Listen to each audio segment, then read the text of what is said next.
check. Yeah.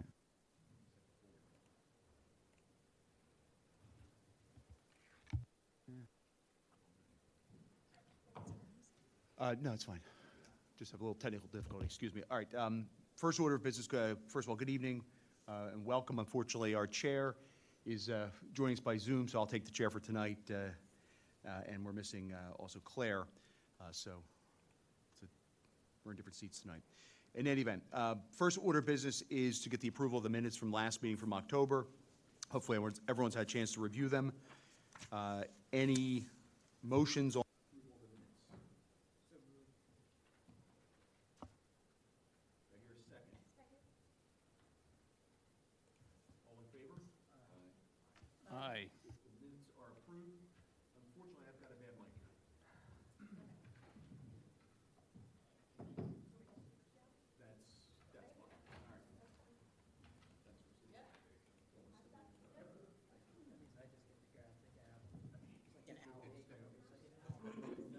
right. Mary, I'm sharing a screen with you too, just so you're aware.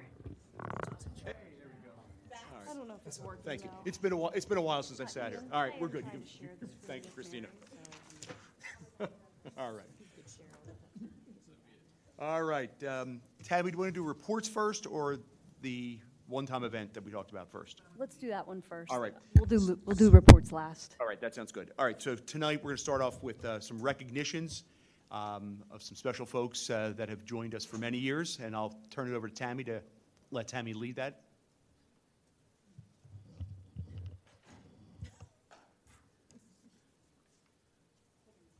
Sorry, I want to get a portable mic, so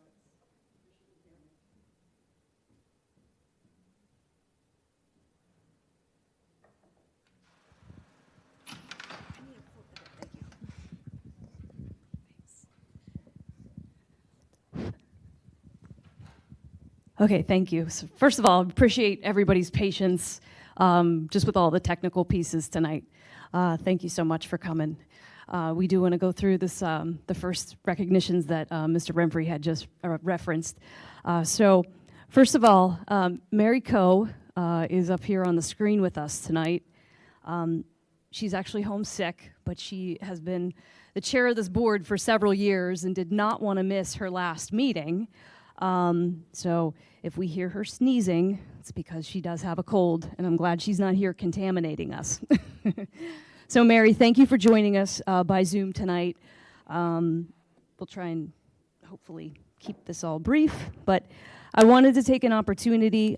We have a great plaque for you. I'm not sure where the camera is able to pick this up, but I wanted to go ahead and show it. Mary had joined the board in 2014. That was a long time ago. It's hard to believe that the time has gone by that quickly, Mary. So I definitely appreciate all the time that you've given this board, and it's not just attending the meetings like you are here tonight, but it's all the pre-board meetings, it's all the little sub-meetings that we had along the way, you know, in preparation for all the meetings. It's probably thousands of emails that have gone by. And it's not only your contribution to Radnor Township in serving on the Parks and Recreation Board, but it's also everything else that you did. I know you spearheaded the Friends of Radnor Trails, which was, I know you were a co-founder of that group. I think it was in 1995 I had looked up. I was actually graduating high school then. So the Friends of Radnor Trails was then responsible for going on to build the Radnor Trail, well, behind the scenes to get the Radnor Trail built, which, as everybody knows, is such an amazing resource here in Radnor Township. So Mary's behind that. Mary also serves on the Willows Park Preserve Board. She's been on the Radnor Historical Society Board, the Skunk Hollow Garden Board. She has just done so much for the Radnor community, and I know she's going to continue to, and she's already offered to continue to give the Parks and Recreation Department support, which I truly appreciate. So I wanted to put the image up there of a lot of the pictures and some of the things that you were part of over the years, and also take an opportunity just to thank you for all the selfless efforts that you have given. So we have a great plaque here for you. I'll make sure we are able to connect so that you can get it. It says, in recognition for your 10 years of leadership and dedication to the Parks and Recreation Board, proudly serving the residents of Radnor Township, which you truly have done. Thank you. It's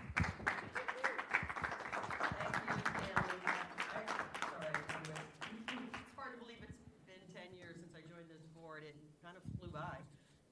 But it's been a privilege and a total pleasure to work with my fellow board members over the years, all of them very busy people who have volunteered their time and their talents to make sure that the residents of this township have plenty of safe, well-maintained, attractive, and accessible parks and open spaces, as well as that the township's rec offerings, the programs that are offered are plentiful and available to everybody. I'm really going to miss you guys. I'm sorry I can't be with you in person tonight to thank you for what you guys have done, what you continue to do, and for your support and friendship over the last 10 years. It's been great. And as for Tammy, I can't say enough about what a devoted public servant she is. No one I know works harder or longer or with more skill or creativity or patience than Tammy, who has done more than Tammy to make Radnor Township the best place on earth to live. Tammy and her team run the best Parks and Rec department this side of the stratosphere. And we should all be very, very grateful for her efforts and her team's tireless efforts. And it's really been an honor to work alongside you guys. Yes, as Timmy mentioned, I'm leaving the board, but I'm not abandoning the mission. If there's anything I can do at any time to help the board or the department, don't hesitate to call. I will always be there to assist in any way I can. And thank you very much for this recognition.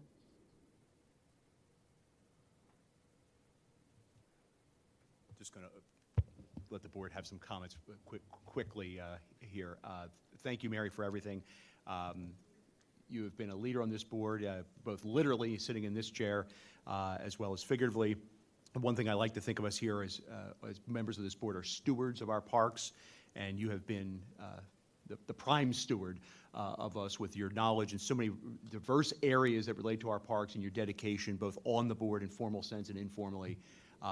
We're happy to hear that you are going to continue in that informal role, and you have been just tremendous asset to this board, and I have personally thoroughly enjoyed working with you on this board and wish you nothing but the best and hope to see you on the other side of this dais coming into the future.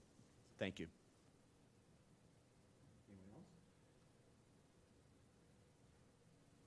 So, Mary, we're just going to have to figure out another time to get the congratulatory beers, I guess, since you're at home sick, right? No, it's great working with you. We're sorry you can't be here tonight, but I think Tammy and Bill summarized everything. You've given a lot to this board and to this township, and I'm glad to see you getting recognition that's definitely well due for all of your efforts, so thank you.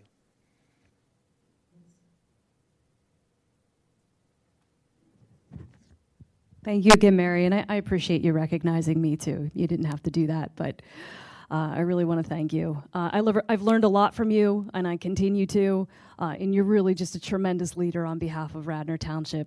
So thank you again. Any more recognition? No? Yes?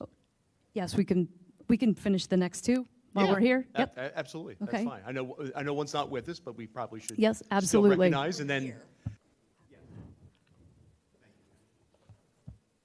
So our next recognition is of Claire Girton. So Claire and Mary actually joined the board at the same time in 2014 and have served for 10 years, amazingly. I think Claire wasn't sure that she was up on her 10 years. Obviously, she ran for the school board, and she had actually hoped to continue serving on the Parks and Recreation Board, even if she had made it onto the school board. So she had pre-scheduled something for tonight, thinking that she was still here for another year. And unfortunately, Claire will not be back with us either. However, Radnor continues to have the beauty of having her serve as a leader in the capacity of being on the Township School Board, Radnor School District School Board. I do want to thank Claire. Claire has been amazing for 10 years as well. She actually served also on the Shade Tree Committee while she was on this board as a representative. So she jumped in with both feet. She learned a lot. I know going into it, I don't think she knew what she was getting into, but she was a great ambassador and served to bring back lots of information and knowledge every month to this board as serving as that rep on the Shade Tree Committee. And I know Claire has done so many wonderful things. She's attended so many amazing events as well. Just to pull up another slide of Claire, she came out to so many of our events. For instance, we just had the Santa's Delivery event last Sunday. She served as one of our elves along with her daughter, which was really amazing. She's been doing that with us for 3 years. I know she was instrumental with the Radnor School District Boosters, with the ice hockey club, and with the baseball program. I know she's very active in the community in so many different ways and serves on so many other boards. So even though she's been on the Parks Board for 10 years, she's really been doing a lot out there, and also has brought such great leadership to the Parks and Recreation Board, and we're definitely going to miss her. So with that, I'll open it up to the rest of the board as well if they want to say anything, but we also want to recognize Claire with a very similar plaque in recognition of her 10 years of leadership as well.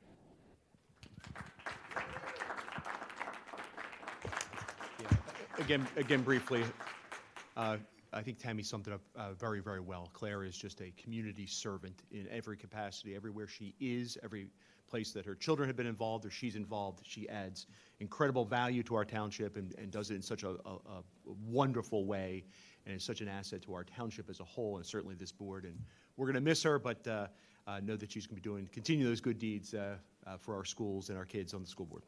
Thanks so much, Claire.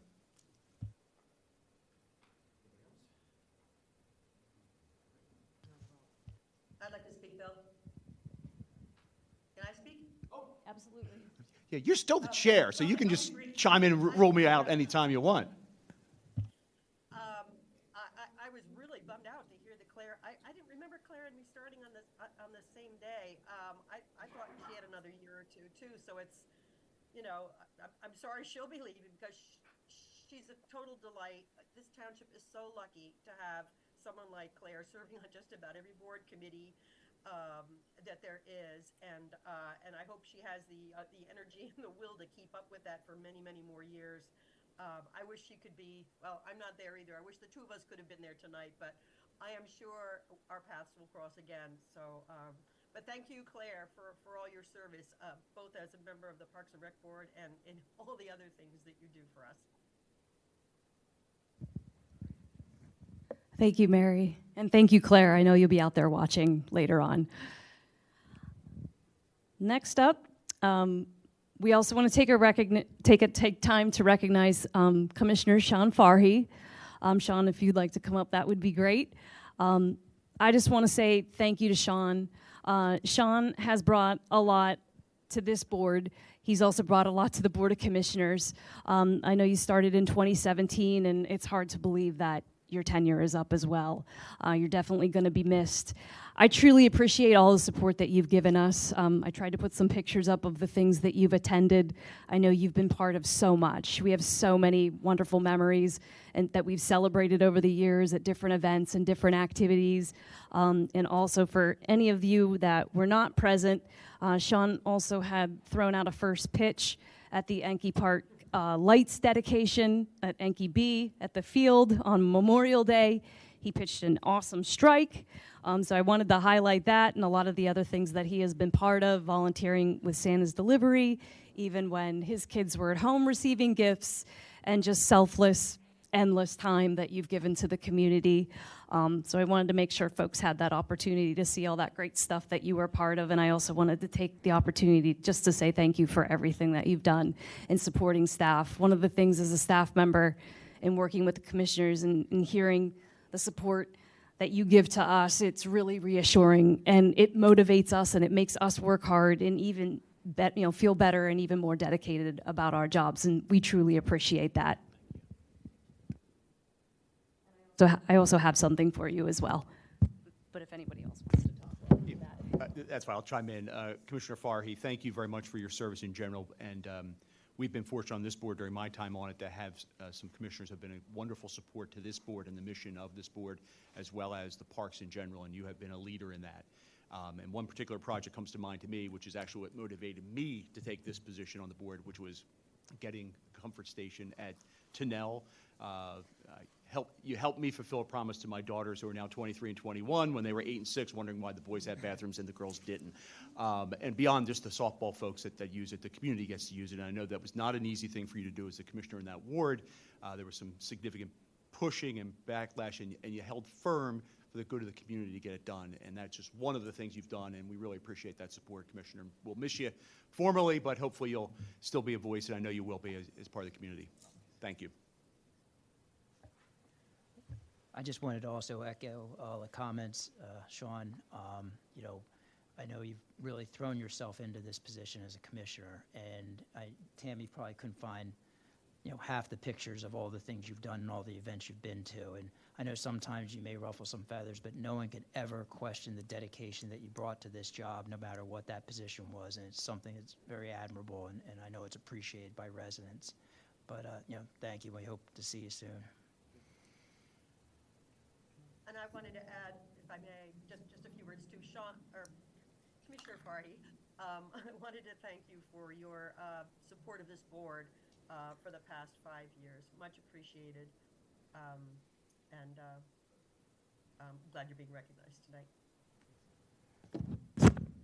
Thank you, Mary. And one of the other areas that Commissioner Farhi supported us a lot was with regards to all of the recognition that we've been trying to give to Emlyn Tennell.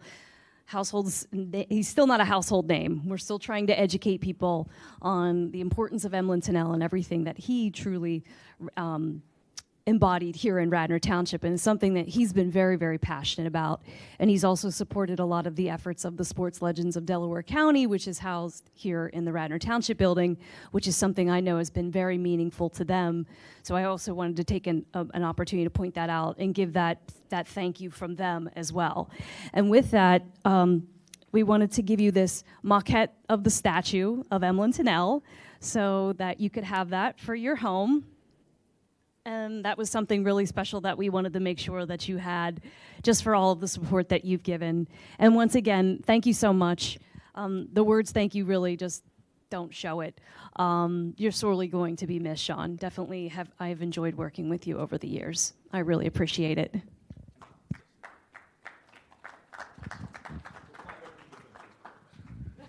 Thanks. What's my last meeting? So go for it. No, I'll do my best to be brief. Tammy, I want to echo pretty much everything that Mary said. But this is truly a community. Our parks and the Radnor Recreation. It's a community treasure, and you do so much. And it's a team, and no one knows who's behind the team. You have staff. There's public works that keep the parks clean, and it's not just the parks. It's the trail. It's getting events together, and I mean it's the sweetheart dance. There's so many things I can't even say. And so between you and Steve Norsini and Public Works and your staff, I've always been. Just my mind's been blown by how much you do, how much you get done, and how it always comes out great. So thank you. And I did one more thing I want to say, but really thank you. I mean, Tammy, I'm going to be clapping for you because you make my job and the commissioner's job look too easy sometimes because you do the hard work. So thank you for that. You've done one more thing. You've done like so much where, again, it makes my job easy, whether it's helping, Bishop Allen Park, which is a tiny little pocket park, putting that on the map. You got the Coast Guard here for the Emlyn Tennell and Commandant Schultz here. And, and you got the lights up. And really, for me, the two most special memories that I will have of being a commissioner on this board was meeting Commandant Schultz, and that was because of you and the Legends, the Sports Hall of Fame, and throwing out that first pitch, because it's the little things in life. It's not the, here I am, but it's the little things that you give to the community, and the community can give back to you. So I say this from a lot of people, but from myself. Thank you very much, and thank you to the community, and thank you, Tammy, and thank you to the board. And I'll be around, so if you need me, you know where to find me. So thank you.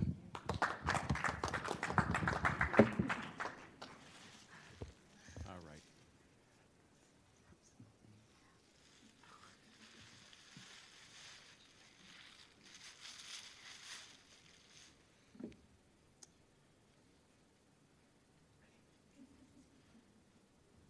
So Tammy, a point of order, I suppose. Do you want, we're going to old business now, or do we want to do reports now? Let's go to old business. Fair enough. Okay. I'm sorry. Let's go to old business. I think we have a lot of folks here for the Sounds good. first topic. All right, so yes, our first topic on old business is concerns about dogs in the Willow Park. Just a brief background and sort of a preview of what we're going to do here tonight, subject to anyone on the board disagreeing, I suppose. The history of this is we prepared as a board a resolution a couple months back, sent it to the Board of Commissioners for consideration, and we received the directive to provide more specifics as to some of these recommendations. So I think the task of our board tonight is fairly limited to working on that resolution. We put a lot of time into on the front side, and we can talk about that.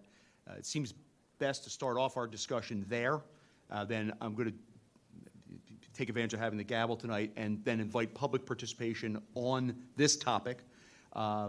And then we can go back if we want to do any kind of voting at that point. Before we put it to a vote, we will solicit input from the public, although that's not necessarily the point of order, but I think it's something I want to do as a point of order tonight. So everybody okay with that on this board, proceeding that way? Mm-hmm. All right. So we have, and I know all of you on the board have a copy of the resolution that we passed as a board and presented to the Board of Commissioners. And I think probably the focus point is primarily going to be those 6 bullet points, and then anything folks wanted to add or subtract or alter from there. I don't know if Andy, you want me to kick it to you to lead some of the efforts to try to put some specifics into some of these bullet points? Yeah, thank you, Bill. I know that there's been a lot of discussion on this issue, and from what I understand, as Bill summarized, the Board of Commissioners do want us to put a little more meat on the bone in terms of specifics. I think, one thing the board has worked very hard and has recognized is no matter what we propose or what we think, it's not going to make everybody happy. But I think the effort is to try to keep the spirit of the park as it is, but also provide some opportunities for individuals to walk the park without fear of being jumped on by dogs as well. So with that in mind, I have a proposal which I would put forth to the board in terms of the 6 bullet points in the sort of the final therefore category. Specific to bullet point number 1, we had proposed establishing days and hours of high usage for where off-leash dogs are permitted. I would propose that we set a schedule in which dogs must be on a leash from 10 a.m. to 4 p.m. Monday through Fridays and afternoon on Saturdays and Sundays. So that would be what I would propose for bullet point number 1. I would eliminate bullet point 2. I would also think that a permit program, I don't think that's sort of something that we can get specific enough. I would eliminate bullet point 3 as well. For bullet point 4, I would recommend specifically additional signage that dogs are not permitted in Willow Park. Again, we're talking about dogs off leash, have that be specific to Skunk Hollow. I also think that bullet point 5 is also outside of the charge that we had in terms of addressing dogs at Skunk Hollow and Willow Park, as well as point 6. I would also propose that there be a sunset provision on any recommendations we make so that we have the opportunity to revisit this issue, and I would propose 2 years. The idea being, let's put this in place, see how it goes, see what happens, and then come back if things get out of whack. If they're great, they can go on as they were proposed. But if things are not going in a way that we feel is equitable to everybody, that we can then revisit this issue and make adjustments if needed. So with that, I put that up for the opening pinata for anybody else to knock down if they like, so. The unenviable task you just took on. Thanks, Andy, for at least giving us something specific to talk about. So I will open the floor for board members to comment, and perhaps if we want to just focus on maybe point one first, might be a little bit more mechanically easier to do that. No, they do not. Put it on the screen, just so that they're all listening, but I don't. I was just asking if they could put something on the screen so the audience could see what they were referring to. Not that you didn't speak eloquently, but just asking. That's all right.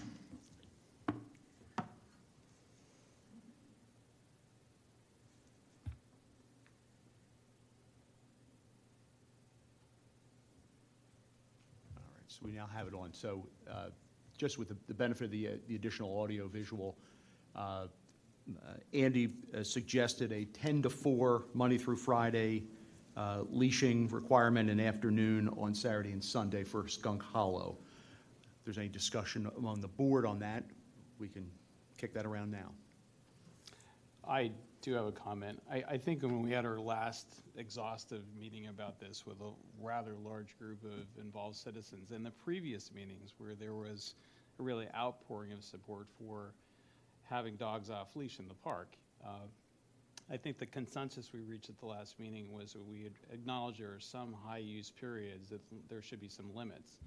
But I do take some issue with the pendulum swinging to the point of such a limitation, because we have had an outpouring.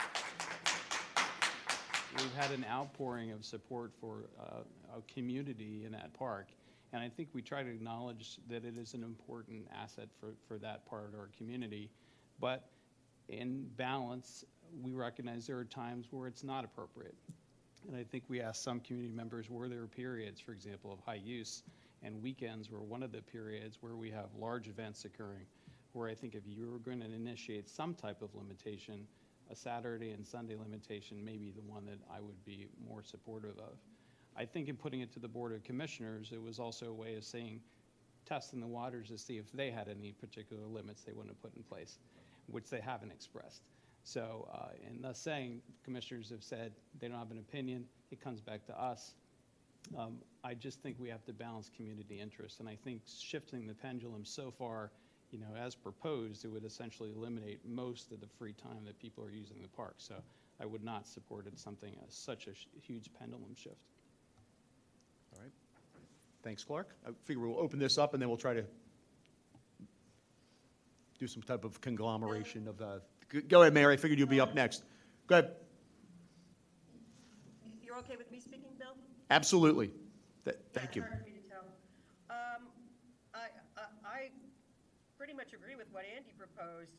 We can quibble about, you know, what's the start time and what's the end time, and although I had a draft that I came up with myself, I came up with pretty much exactly what Andy came up with, including the sunset provision, which I think is a really great idea because it lets this proposal be in the nature of a pilot. We can see, well, how does it work? You know, is it too strict? Is it not strict enough? You know, whatever.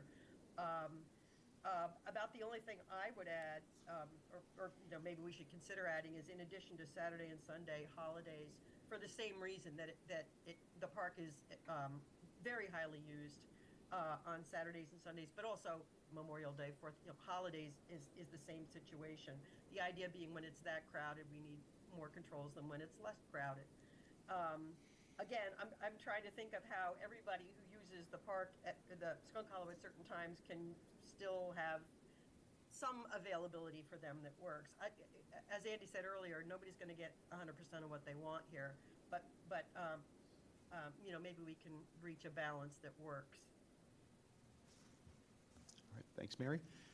Howard and Christina, either one of you have comments or? I agree with everything Clark said. I think we need to keep on going on that level. Okay. Mr. Childs? Reverend Childs? A little formal tonight. No, I pretty much agree with what Andy was doing on down the road, and specifically the sunset provision. because we've got to start somewhere, you know, and I think we need a good sample size to see where we want to go from here. But, and like Mary alluded to too, not everybody's going to get everything. We're going to have to compromise all the way down the road on this thing. And we've got to come up with something, though, rather than just standing still. I just have a question for Andy, I guess, and I'll put my 2 cents in as well. The timing that you gave us, was that for off-leash only during those times, or on-leash during those times? My proposal was that for on-leash during the time, my only thinking was they would provide for early morning, which I know is, from what I understand, a primary dog walking, and then later in the afternoon, which I understand is a primary dog walking time. So that was the sole basis of my proposal. It wasn't meant to look at, I wasn't looking at it as trying to even hours. It was trying to keep sort of what I understood was main traffic time for the park. So that was the basis of the proposal. I was trying to keep notes as I was going along. I was to make sure I had the proposal correct. It sounds like all 5 folks have, I didn't hear any pushback on the afternoon, Saturday and Sunday from anybody. So it seems like that's a point of consensus. The issue is what do we do with the other portion, which is not necessarily a point of consensus, whether there's a compromise somewhere between no restrictions during that Monday through Friday period or some modified restrictions other than the 10 to 4 Monday through Friday. I don't have a particular dog in the hunt either way on that particular topic on Monday through Friday.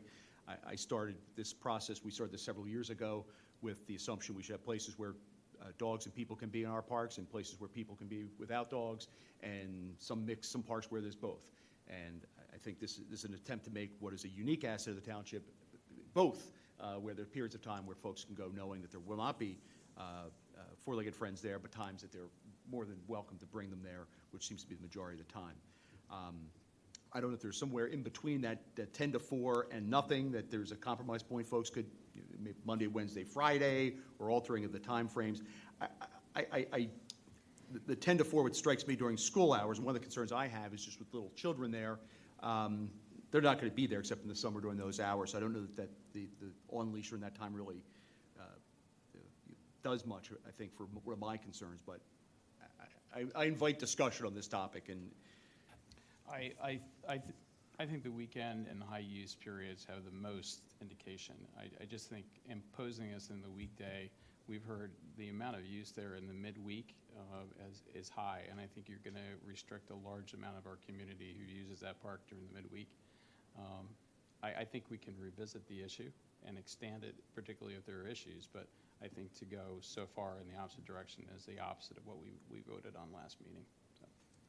And just a comment, some of the feedback we got at the last meeting, whether a lot of folks have different jobs with different schedules, and that we would be altering that if we imposed something like that. So I think we just take it like this and not impose that, because that was the reoccurring theme during the meeting, so.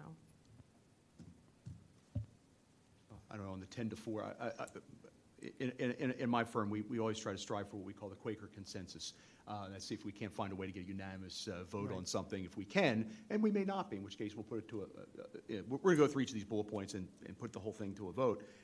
If there is room for movement towards that consensus, I'm happy to entertain it. If not, we can move on to the next bullet point and discuss it as well, and then come back to figure out how we're going to vote on point 1 as a group.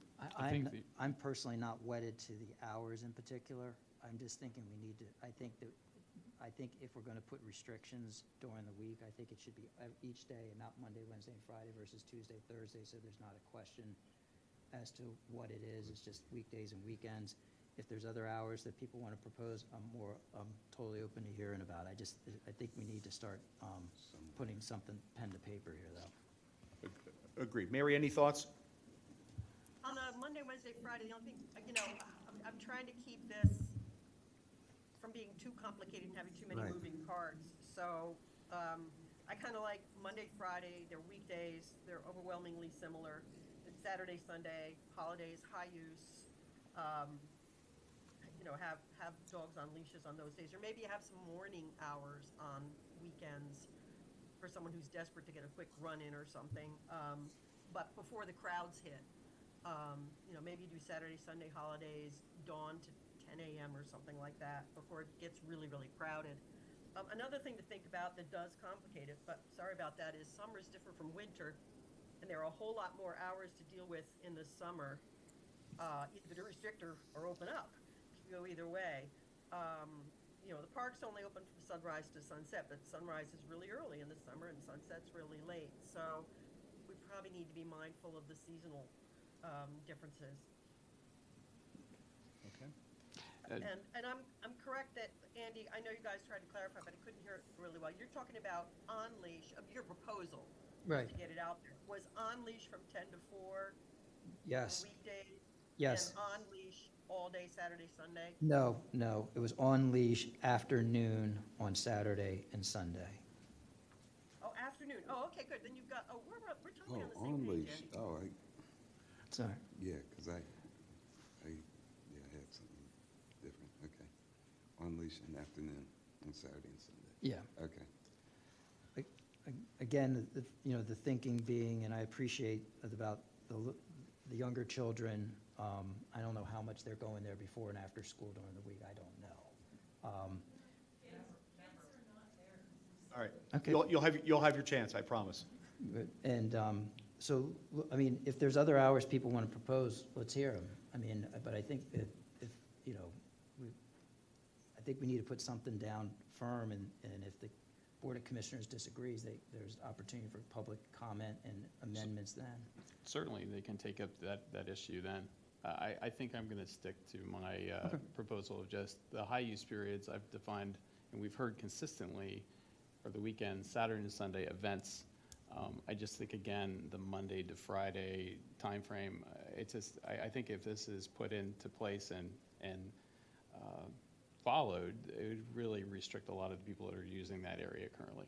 It would be an empty park, I think, in the middle of the week if this was enacted. But keep in mind, it's not a total restriction. People can still be back there with their dogs on leash during those hours. So at no point is there a total restriction Right, of this isn't- dogs. Right.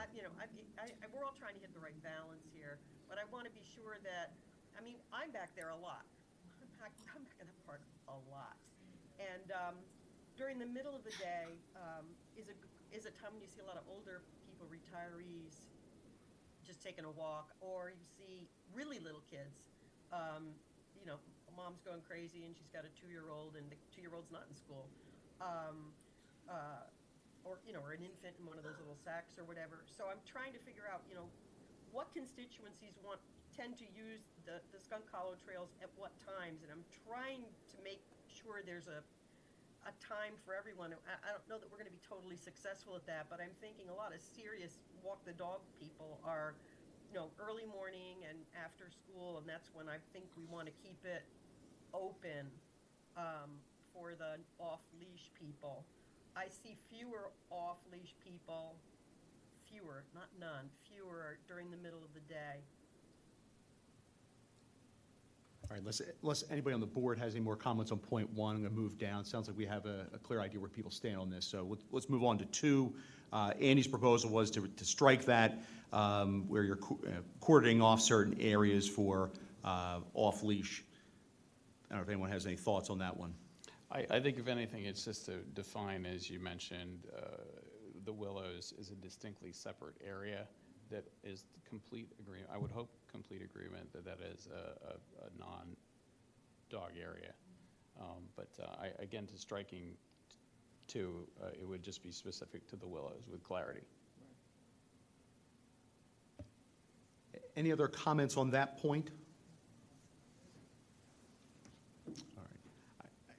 I tend to think I think it's unwieldy to try to work it. I like the idea where we're not drawing lines in the park.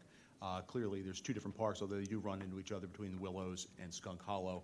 I think it's just, those are my 3 cents on it. All right, let's move on to 3, which is a permit program. Anyone have thoughts on that? Andy's proposal was to strike that from the initial recommendation.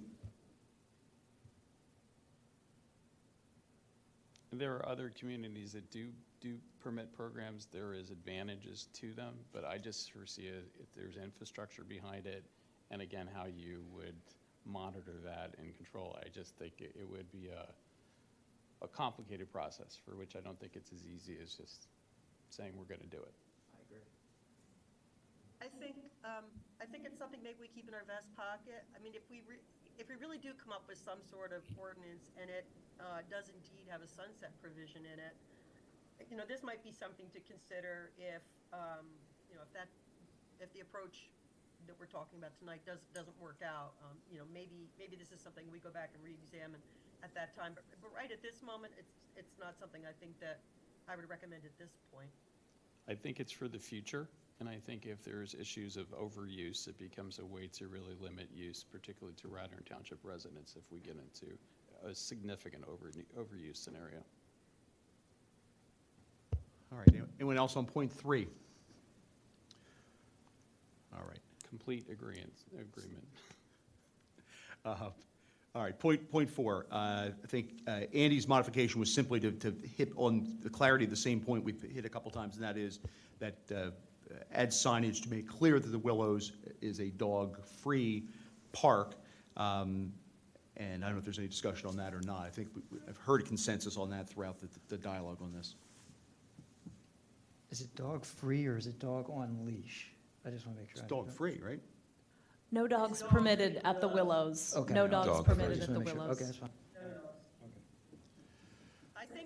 I think also this provision should have additional, well, once we figure out what we're doing here, and if the commissioners adopt something, I mean, I think we want the signage in Skunk Hollow, at both ends and throughout it, where we think is an important place to put it, to have very clear signage there, especially in the early days, because it's going to be the rules are going to be new, and people will really need to know what those rules are very clearly,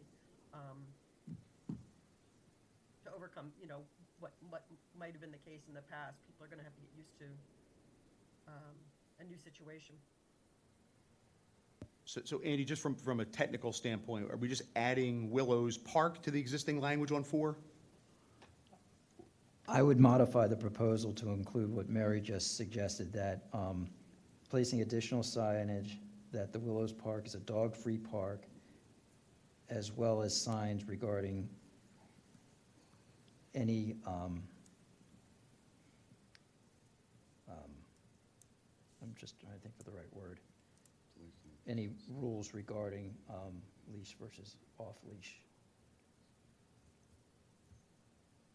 in the Skunk Hollow.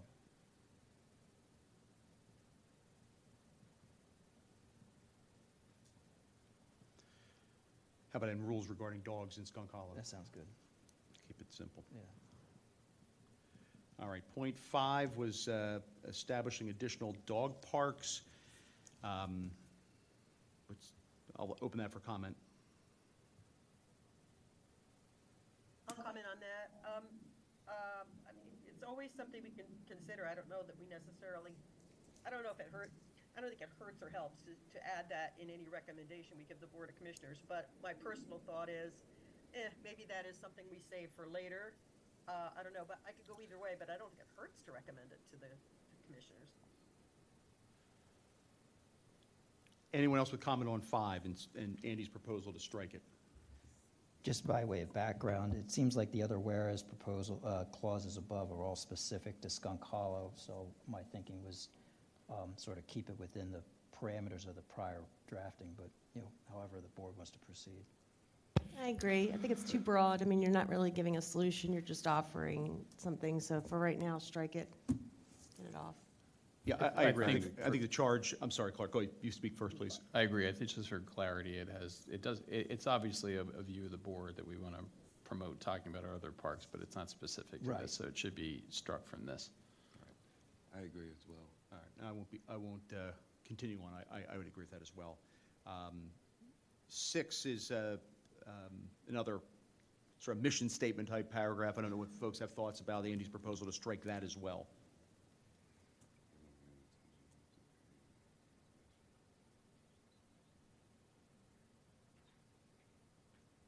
Again, it's not, striking is not a lack of support of the idea. I think that's a good idea in general, but again, in terms of what I understood that this resolution was passed back down to us to resolve, it seems that that's sort of not something in and of itself, but I do think that would be a great initiative to go forward.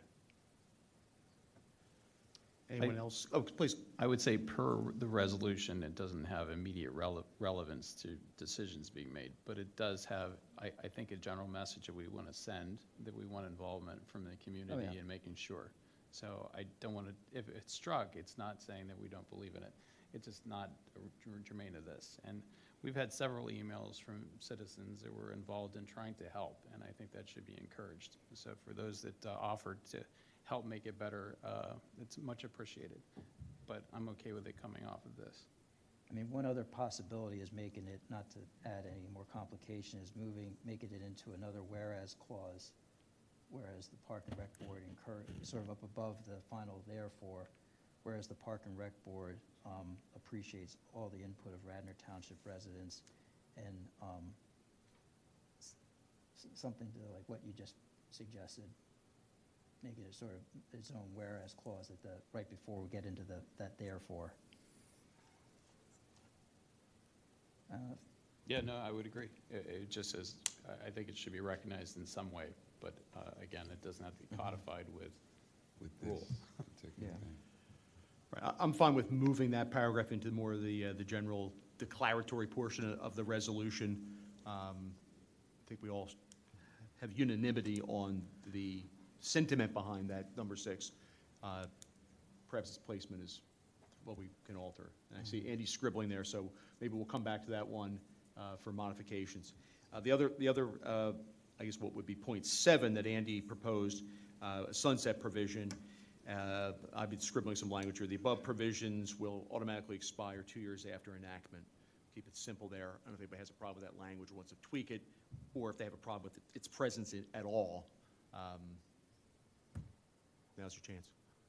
I would just recommend that instead of automatically expire, have to be reviewed and reapproved, like maybe reviewed within 2 years and reapproved within 2.5 years or something like that.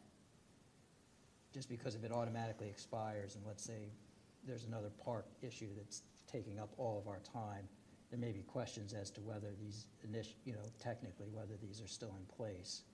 So just that they have to be reviewed by the Park and Rec Board and make recommendations to the Board of Commissioners, within 2 years or 3 years or something like that. So you want a provision, not so much a sunset provision, but that it's an automatic, let's go back to the park, review provision as opposed to sunset. That's why I wrote a sunset provision, as I understood. So, all right, let's talk just in concept about that. We can work on the language about something in the proposed resolution, which would suggest that the Board of Commissioners will kick it back to the Parks Board for review in 2.5 years. Mm-hmm.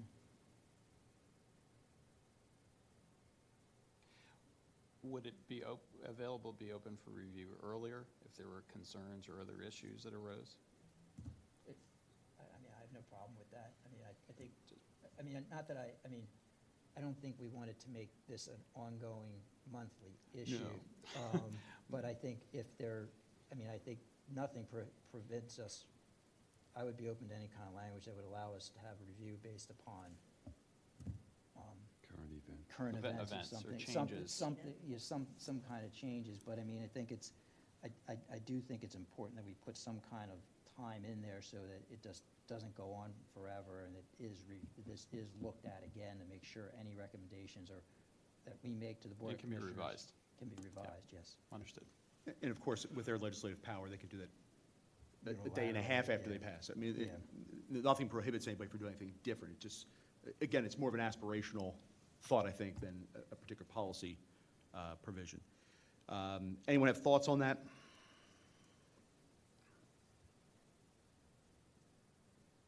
Okay.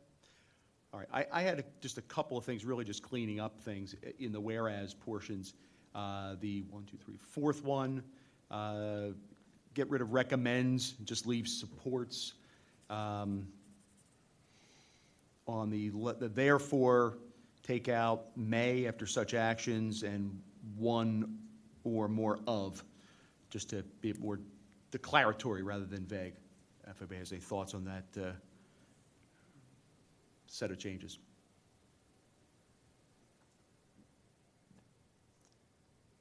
Wait a minute, Bill, you would have how would you Could you read me the therefore in its entirety? Therefore, the last sentence would read, well, it's therefore the Parks and Rec Board recommends the Board of Commissioners take action to establish reasonable limitations on off-leash dogs at Skunk Hollow.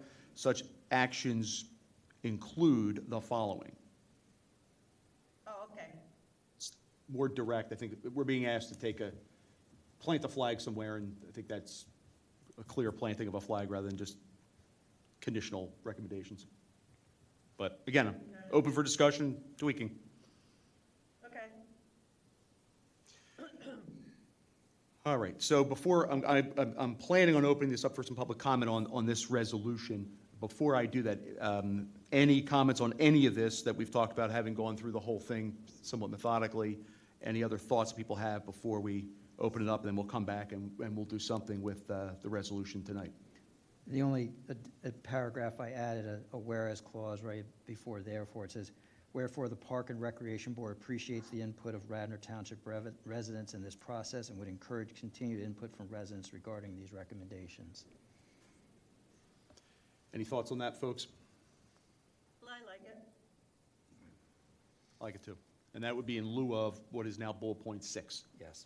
So we'd be down to bullet point 1 with some modifications and bullet point 4 in terms of those recommendations. Is that right? Yeah, I mean, I just scribbled here, placing it for bullet point 4, placing additional signage that the Willows Park is a dog-free park and any rules regarding dogs in Skunk Hollow, which I think was what you had somewhat said.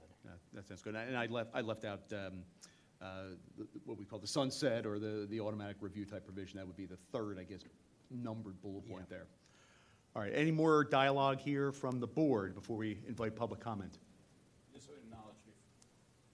I just want to acknowledge before public comment, it seems like the biggest discrepancy that we have amongst ourselves is in terms of the periods of limitation, and that's where public comment may be most helpful, and that's where we'll have to talk more. And that's why I thought it was a good idea to deviate from parliamentary process. Usually we would vote on it and then have public comment.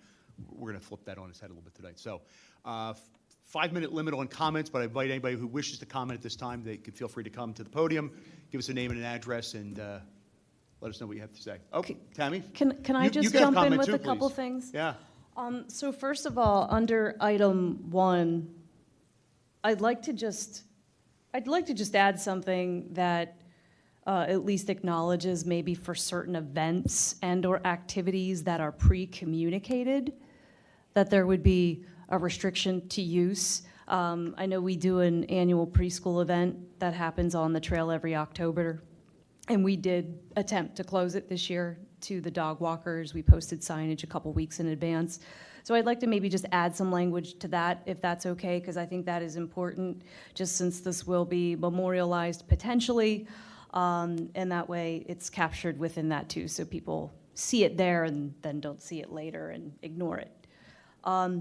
But to back up for a second, I just want to make sure that everybody also understands that anything being discussed tonight is going to go on to the Board of Commissioners for their evaluation, would ultimately have to be approved by the Board of Commissioners at a subsequent meeting. So I just want to make sure that's clear, because I know the rumor mill will start tomorrow, and I'll get calls as to when this is enforced and when the police are coming. So the another item too, I want to make sure that it's understood the Willows does not permit dogs, and that'll be an enhancement to the current signage. I also would like to make a note that there would also be the implementation of infrastructure that would support that, because I would like to see some additional fencing and areas where we can post some signage, and tasteful, like small sections of post and rail fence where we can have some signage and information for folks, similar to what we have in the back area near the Skunk Hollow Garden with the 2 posts and the chain. Something like that. Maybe a sign on the Willows Park Preserve, post and rail signage, or post and rail fencing as well. Tasteful. Etiquette, I think, is really important. I think that is something just across the board for all of our parks. So I think what we're talking about here, etiquette, which we'll develop, commensurate with what this may be, I think is going to be important for all the parks. So I just want to make that point also.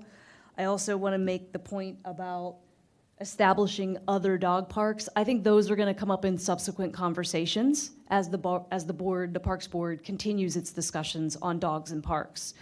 We already know there is a possible Cowan Park petition that's floating around out there to petition for dogs to be permitted at Cowan. So I want to bring that up, and I do think that should fly as a separate subject to this current matter that would go to the Board of Commissioners. And then each of those then subsequently will get their time for discussion in the future.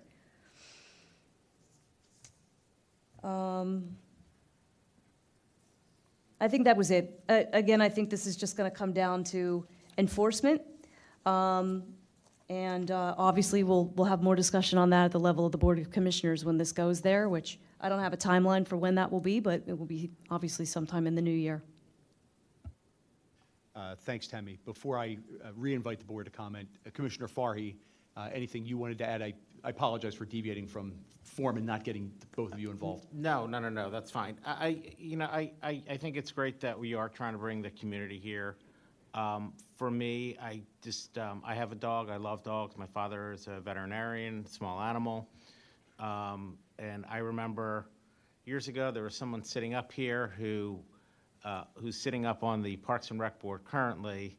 I was at the Willows with that individual. And he said, and he was on the Parks Board then, and he said, look, we're putting all this money into Clemacrone Park. Should we have dogs there or not? And then it became the issue of little kids there, which use that park. And I think dogs are great. I love them, but they run too far. So between the waste, the erosion, but for me, it's a public safety issue. Those cliffs are steep, and a 2-year-old that gets knocked off, or a 5-year-old, or if there's a fight, that's just my biggest concern. That you can't police that, and they say, and there's going to be people here saying, well, you can't police any of it. And that's exactly my point. You can't pull anyone over that goes 56 miles an hour. But if you get into a car accident and you're speeding, now there's another layer on it. And that's really what my concern is. So I wish you best. I wish everyone here the best. That's kind of where where I'm leaving or leading, my thoughts right now, but it's difficult. So whatever you guys decide, I hope that everyone is happy. But that's typically not how compromises work. So if everyone is unhappy, then you've done your job. I used that line today. I have one more item as well. Yes. Sorry. I just want to clarify, this does not include Sawmill Park. Just want to make that distinction, correct?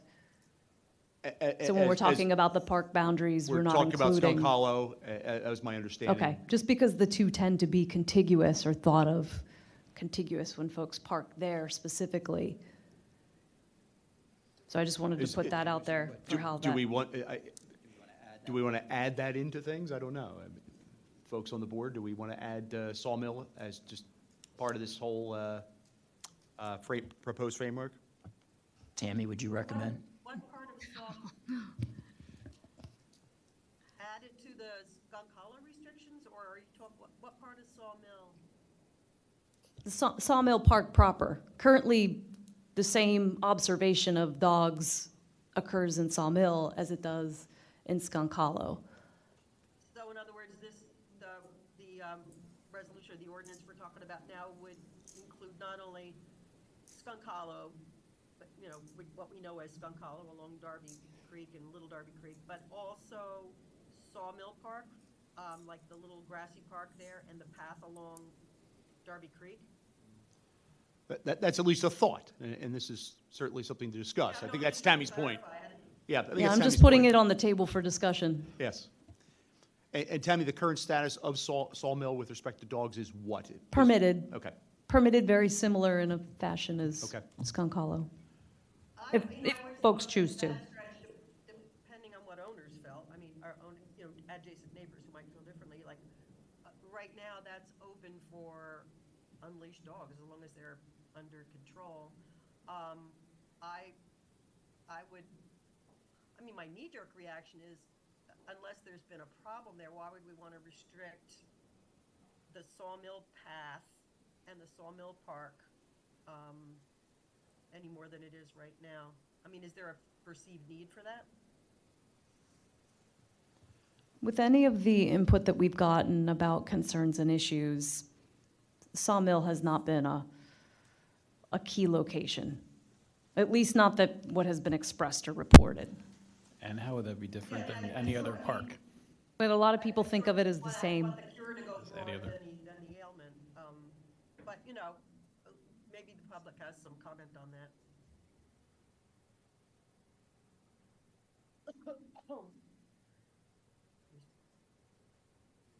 I would probably not treat it as a contiguous park. I just see the same rules would then apply to every other park. So I think the prime area is related to the Willis, Skunk Hollow. Any other thoughts on Sawmill? And then I'm going to double back to a couple other things. All right. Tammy had mentioned the addition of some language on infrastructure as to what is currently labeled as bullet point 4. Anybody have any thoughts on that one?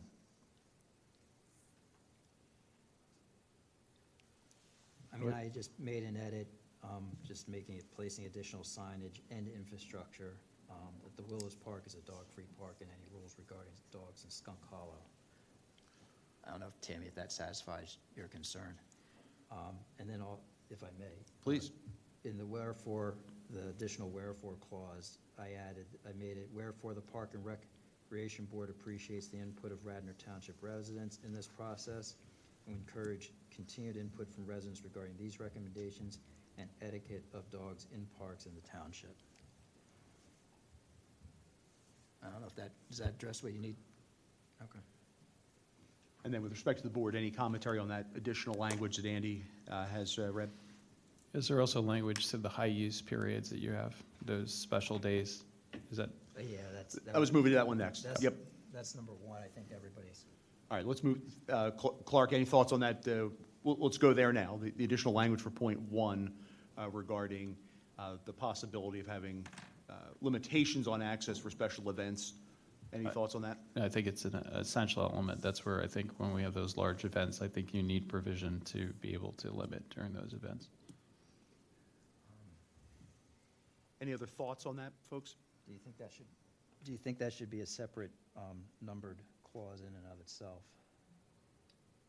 Just because that's almost sort of usurps like the right. I think that makes sense, especially since what we are proposing is in theory something which would eventually make its way to an ordinance that Yeah. probably should be broken out separately. Would it be fair to make this what would be the new number 4?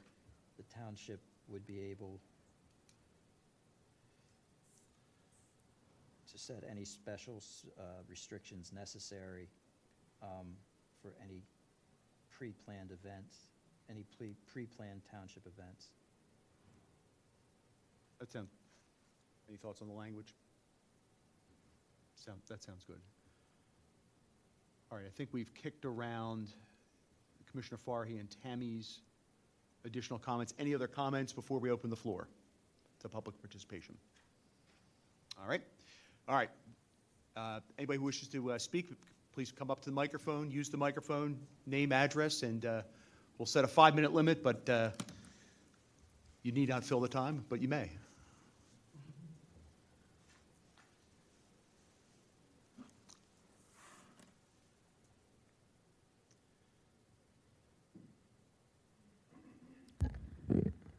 Ann Semmer, 462 Inverary Road in Villanova.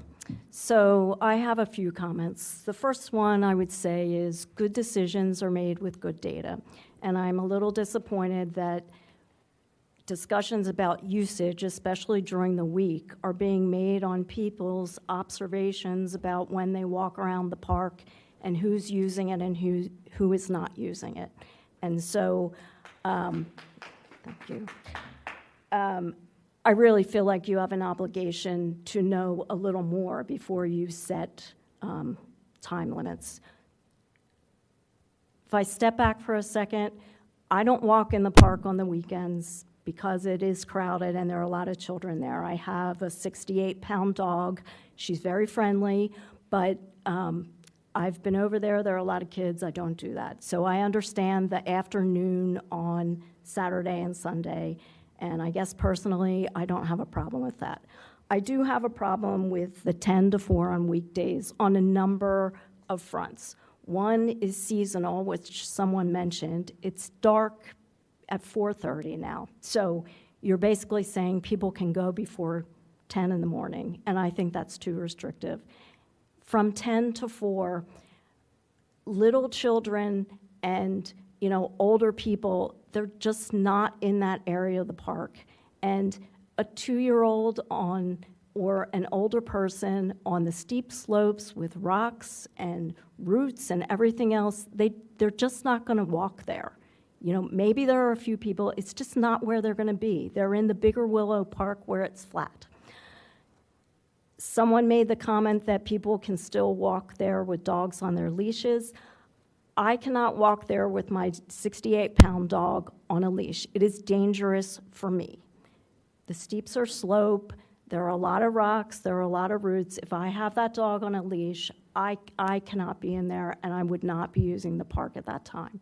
So I hope you will consider a few things. One is looking at seasonal restrictions. I know some other parks allow dogs off leash all the time in the winter because there aren't as many people there. Maybe you can look at summer hours. And I would be in favor of what Clark suggested, which would be to start out with only restricting the weekends, afternoon, or days with special events. I don't think as a first step you need to restrict weekdays. Thank you. Thank you very much.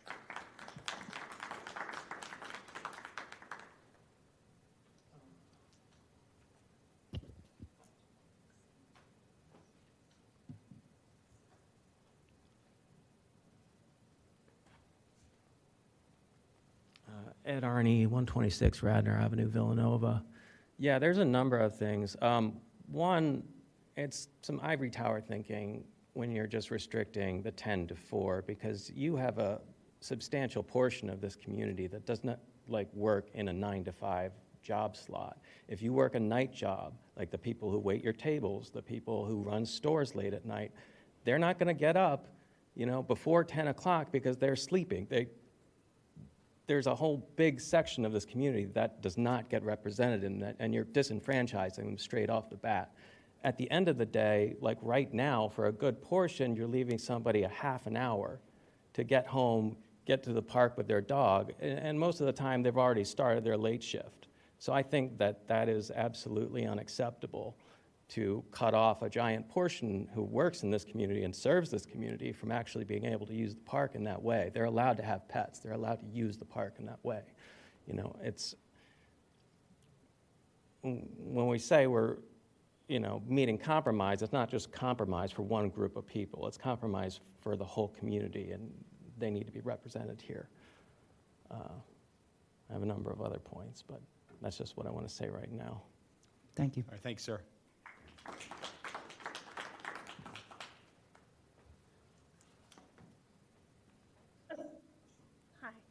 Hi. Paula Ball, 417 Woodland Avenue. I'm going to reiterate some of the things that have already been said. During the weekdays, I don't think it needs to be limited. The overwhelming majority of people that are there are walking their dogs off leash. There are so few people. I mean, I counted day after day after day. Some days there was not a single person without a dog. So you're cutting out almost 98% of the people that use the park by doing these limits. The other thing is what everyone said.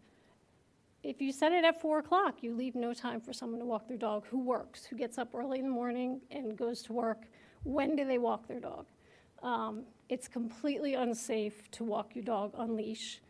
Your dog goes around a tree with the leash, you're tangled up. It's just not that easy to do. So again, you're gonna disenfranchise a whole bunch of people by setting those limits. I'm fine with the weekends. I understand that. It is more heavily used. And on days when there's activities, absolutely, I wouldn't even want to be there. But I do think that there shouldn't really be limits during the week. And if you're going to set limits, maybe be a little more narrow it a little bit more in the middle of the day as to when there's an on-leash rule, and consider summer versus winter hours. Thanks. Thank you.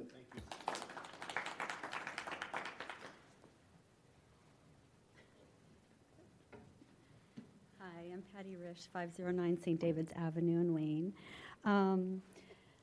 So I don't really want to, oversimplify what seems to be a complicated issue, but I do feel that we're missing like a critical first step, which is just signage. Nowhere, there's so many other dog parks and parks that, regular people frequent also, that have these beautiful signs on there that just sort of say, FYI, off-leash dogs here. It's also a message to the dog owners just to be mindful, pick up after your dog, common sense. And I know sometimes that's lacking today in this world, but I don't think it's something that should be overlooked. And I really think that all this time spent on hours, our police don't want to be over there monitoring this. They have other things to do. My son's a police officer. The last thing he would want to be doing is standing over there at some park, like checking to see which dog is off leash or not. So I think that really should be taken into consideration, that a lot of times these rules are put into force, or, they're listed, but there's no way to actually enforce them. So I was doing some Google searching on other parks in the area that have these beautiful signs, and I just don't know why we just can't start with that right at the entrance. I personally have not seen a lot of dogs off leash by the duck pond and everything, and I completely agree. That should be, dogs must be on leash there. But once you get down in the trail, it's true. I mean, most people use common sense, and when you see little kids coming or something, and if you have any issues, any concerns about your dog, the smart thing to do would be put them on the leash, just like they would anywhere, even over at like Haverford Reserve. I mean, and just on another point, I don't mean to be rambling here, but how many actual incidences have there been for the hundreds of dogs and people who walk over there? And maybe we have, and I don't know. I mean, have there ever been like a serious incident? Because a dog jumping on a person, nobody wants that if they're not dog friendly. I completely get that. But that's not an attack, right? I mean, and I also trust that my fellow dog lovers, if your dog's not friendly, one, you're not going to take it around other dogs and other people, and two, you're not going to let it off leash. So again, I think like if we just have the proper signage, the proper etiquette for dog owners, as well as informing the public, the FYI, you basically walk at your own risk.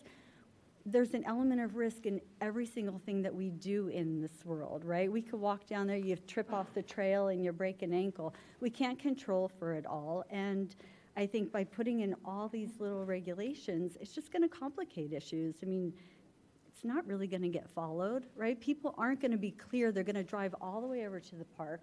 Then they're going to see the sign like, oh, I missed it by a half hour. Well, they're still going to walk the dog back there. I mean, it's just sort of common sense. But also, I do agree, and I think that all of my fellow dog lovers agree that, if there's an event, post it at the beginning of both trails, and people will keep their dogs on the leash. Like, I do think that people will follow that. They'll respect that. Nobody wants any issues. We all love our animals. We all love nature.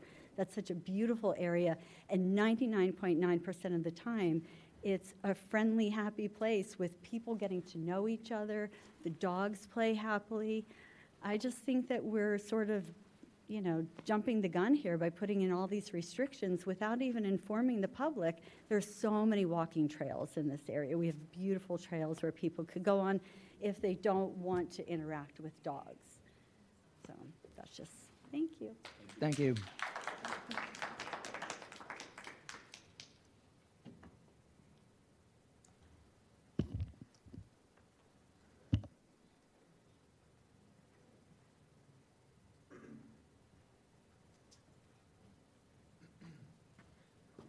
I'm Tim Lowry from 331 South Wayne. I know this isn't a forum to gain information from you, but you just brought up a really good point. And is there a way for us to find out the level of complaints and the severity of the complaints that have brought us to this situation? How would we go about ascertaining that information so we can be better informed as to the next steps here? Because that seems to be, a common question as to, what are the next steps? What percentage of this is actually happening? How would we go about finding that information out? Is that a police inquiry, Tammy? I don't. Yeah, we have reviewed that information, and as this moves forward to the next level where there is potential for implementation, that will be detailed. Okay. Yes.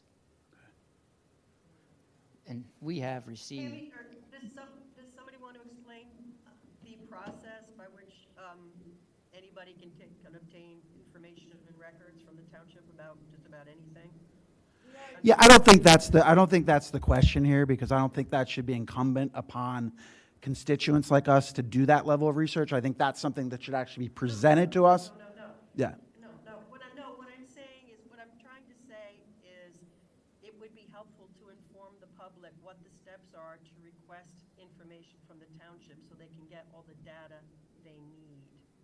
And there's a process, it's basically, is that Sunshine Act or Freedom of Information Act, whatever it's called in the state of Pennsylvania, that you're entitled to information. You ask for it, you ask specifically for the information, and unless it falls within one of numbered exemptions, you get the information. Of course, that is something that we can obtain, but my point is that I think that the public and the constituents on both sides should be presented with the statistics and the data on the frequency and the severity of the complaints that have occurred.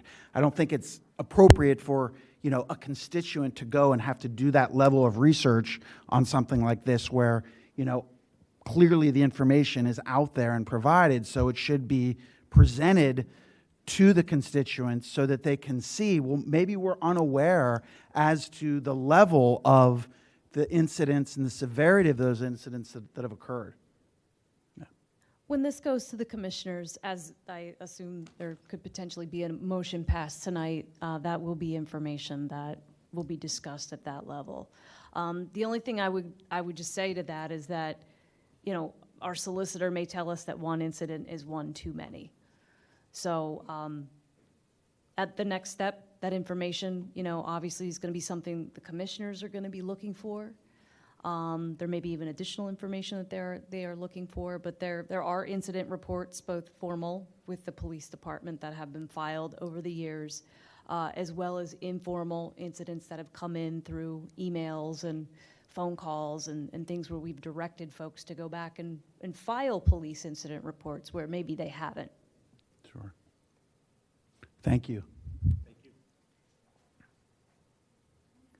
and rest assured, we're not looking to wade into this issue unnecessarily. This is before us because the issue had arisen based on certain concerns.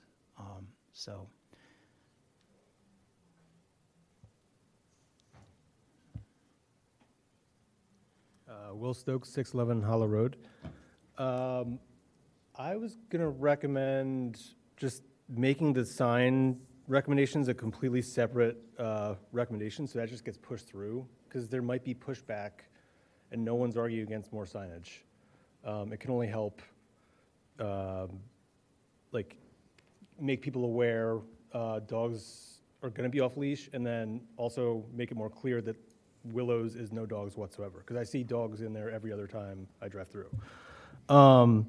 Sorry for being loud.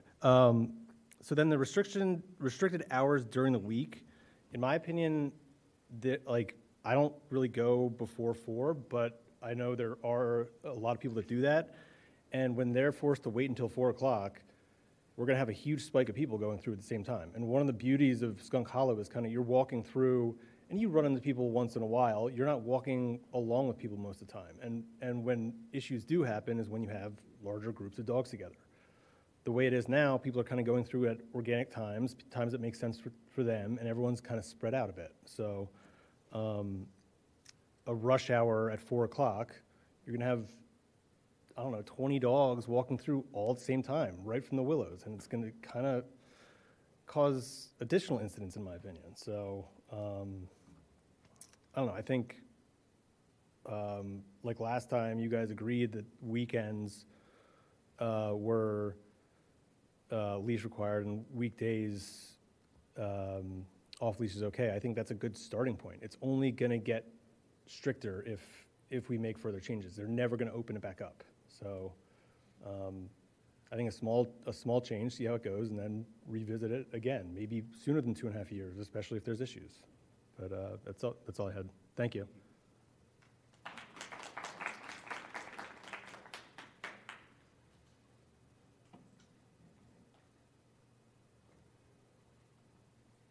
Mandy Mayock, 224 East Beach Tree in Wayne.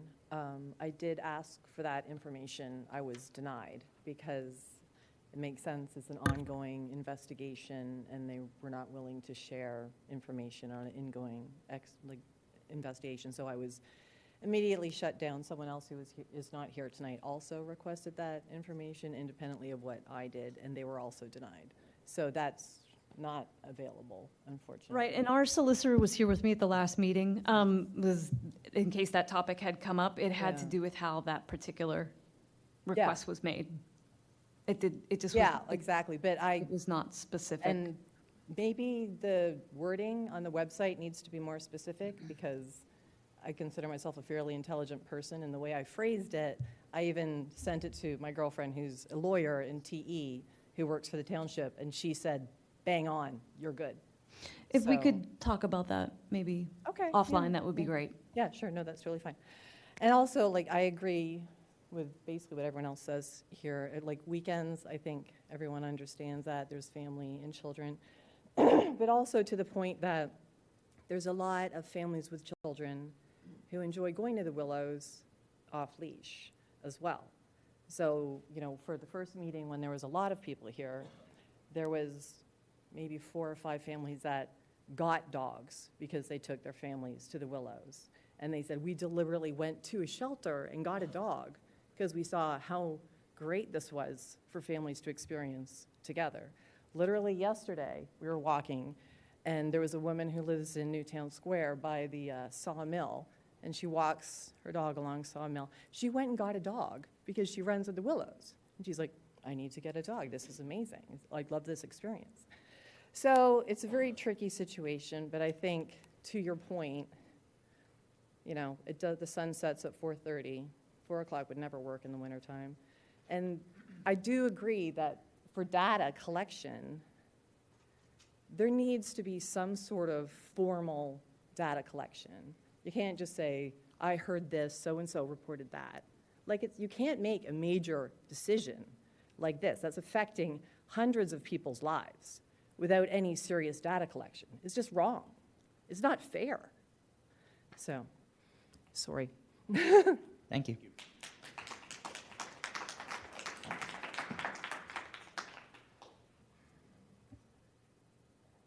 There's one point, sorry.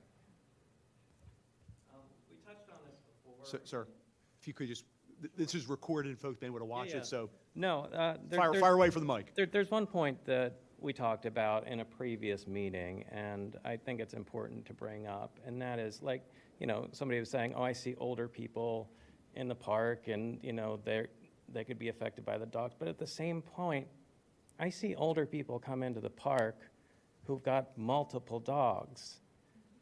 You know, you have to look at the leash, not, you know, this isn't just an object that moves when you do this. You get multiple dogs on multiple leashes. Maybe you have a big dog, maybe you have a small dog, and they're going to start to tangle. You have people in there with 6 dogs. Their family, you know, like this guy's dog had puppies, and then his kids brought their dog home. He's got 6 dogs in the park, and he's an older guy.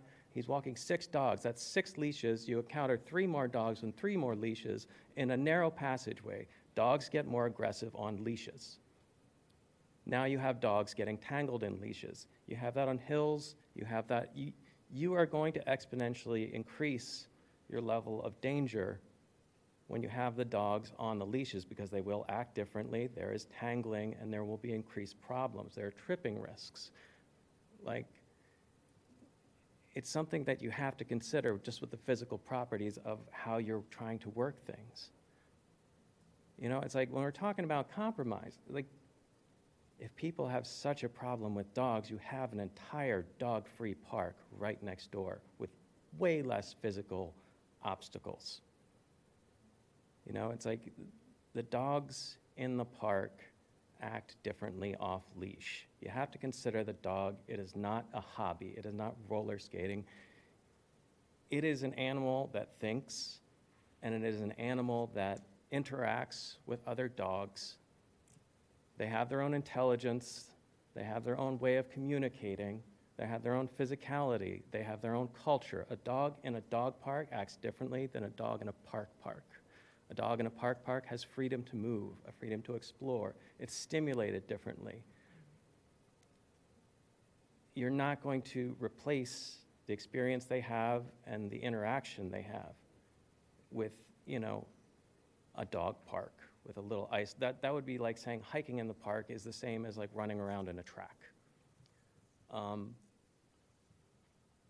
I don't know if anybody is familiar, I'm guessing, you know, in the Parks and Rec, but this whole concept of third place, like a place that is not your home or your job, where you go and you interact with people, you know, and Skunk Hollow is incredibly special in that respect, and it is completely adhered to the way people's dogs interact and the way people interact with each other when their dogs are interacting. Like, I've heard, you know, like, oh, the dog people have a camaraderie. It is not a camaraderie, it is a community. Because when your dogs are playing and interacting, and you see that freedom, and they're getting to be themselves. You know, like a dog can run like 30 miles an hour. You're not going to do that on a leash. You're not going to have the dog express itself and move the way it needs to. But when you're there and you're seeing your dog do that and you're experiencing that joy and you're with another person, you start having conversations. People interact differently because their dogs are interacting differently. And there's so much of that park, and I think that's why you are not going to pass anything like this without having fierce resistance. Because people interact with people in that park because of that freedom of motion. It is an incredibly special thing, and I don't think you can take it away with any lack of gravity. Thank you. All right, thank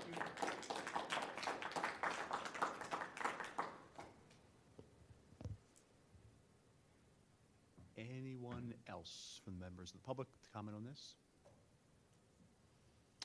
All right, well then we're going to take it back to the board here and have the board comment, having heard everyone who wished to speak in the room, both on the dais and not. It sounded like this board had pretty much unanimity with the exception of the daytime limitations as to the various proposals. I don't know if my accounting of things is accurate, so I don't know that we need to kick through that again unless someone's mind has changed on some of those other points. It seems like the remaining point that was left from what we had as a framework was the timing issue, and I don't know if anyone's has different proposals, their thoughts have changed, having heard dialogue, or if we're still where we were among the 6 board members. Sorry. I would withdraw my prior proposal of 10 till 4 p.m. and would offer a modification of 10 a.m. to 2 p.m. for consideration. Any thoughts for the members of the board on that, whether that, just thoughts on that? I would still object, and that I sense the weekday restrictions, I feel are quite arbitrary. And as testimony we've heard before, and we've heard a tremendous amount of public comment on this, I think those times are quite arbitrary and not based on user data that are there. I think fundamentally we have to acknowledge that dogs in that park need to be under control. In addition, the owners are responsible.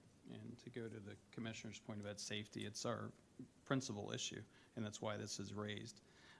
I'd also raise that this is a privilege, and acknowledging that a start is basically acknowledging the peak times of a weekend, I think is a legitimate first start, and acknowledging this board can, if there are further events in the issue of public safety, it could expand to during the week if need be. But my position would be the weekend would be a starting point. And understanding we can readdress this down the road. I would just like to say I'm thankful for the comments. For me, you opened my eyes and my ears and brought a lot of things to light for me. For the restrictions on Monday through Friday, I just don't see it now. I see where it's a community of, this is what I got from it.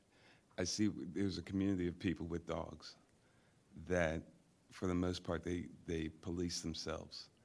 They sound to be very considerate, and there are things that, yeah, you're going to have some outliners in everything that you do, but I think for the most part that this is the restrictions with the people, with the kids being in school, and people walking their dogs during the times that they have off and things like that. I think that there's more. I see it as more of you're policing yourselves and you're acting accordingly. I can see the restrictions on the weekends, but for me now, I can't see the time limits on for Monday through Friday. Thanks. So just a quick comment. So I still stand firm without the restrictions during the week with times. I think that we've heard loud and clear that it is unfair to make that determination without something behind it to prove. So if over the course of a year or 2 years we gather incidents that have occurred during the week, during those times, then I'll stamp on it and say, like, here we go. But right now, all we're doing is based upon some observations, and I also don't think it's fair because people's lives change as well as their schedules. So to put something on there is just, to me, is us being a blind, actually. And I'm one of those people that works from home, and I have all sorts of schedules. So I still stand firm. I think we have to take small steps with signage. I think we have to have more meetings like this. And I even think that it sounds like that people are willing to help other dog owners, even new dog owners, right? Who sounds like they go to the park and they help one another. Well, we would like to continue that. We think that's important, that communication, education, especially even for non-dog people who are like, we want to come out. You know, Howard's great. He says he doesn't have a dog, but he's a bit afraid. So I stand firm with this, and I think it's too much too soon, so I'll stand firm.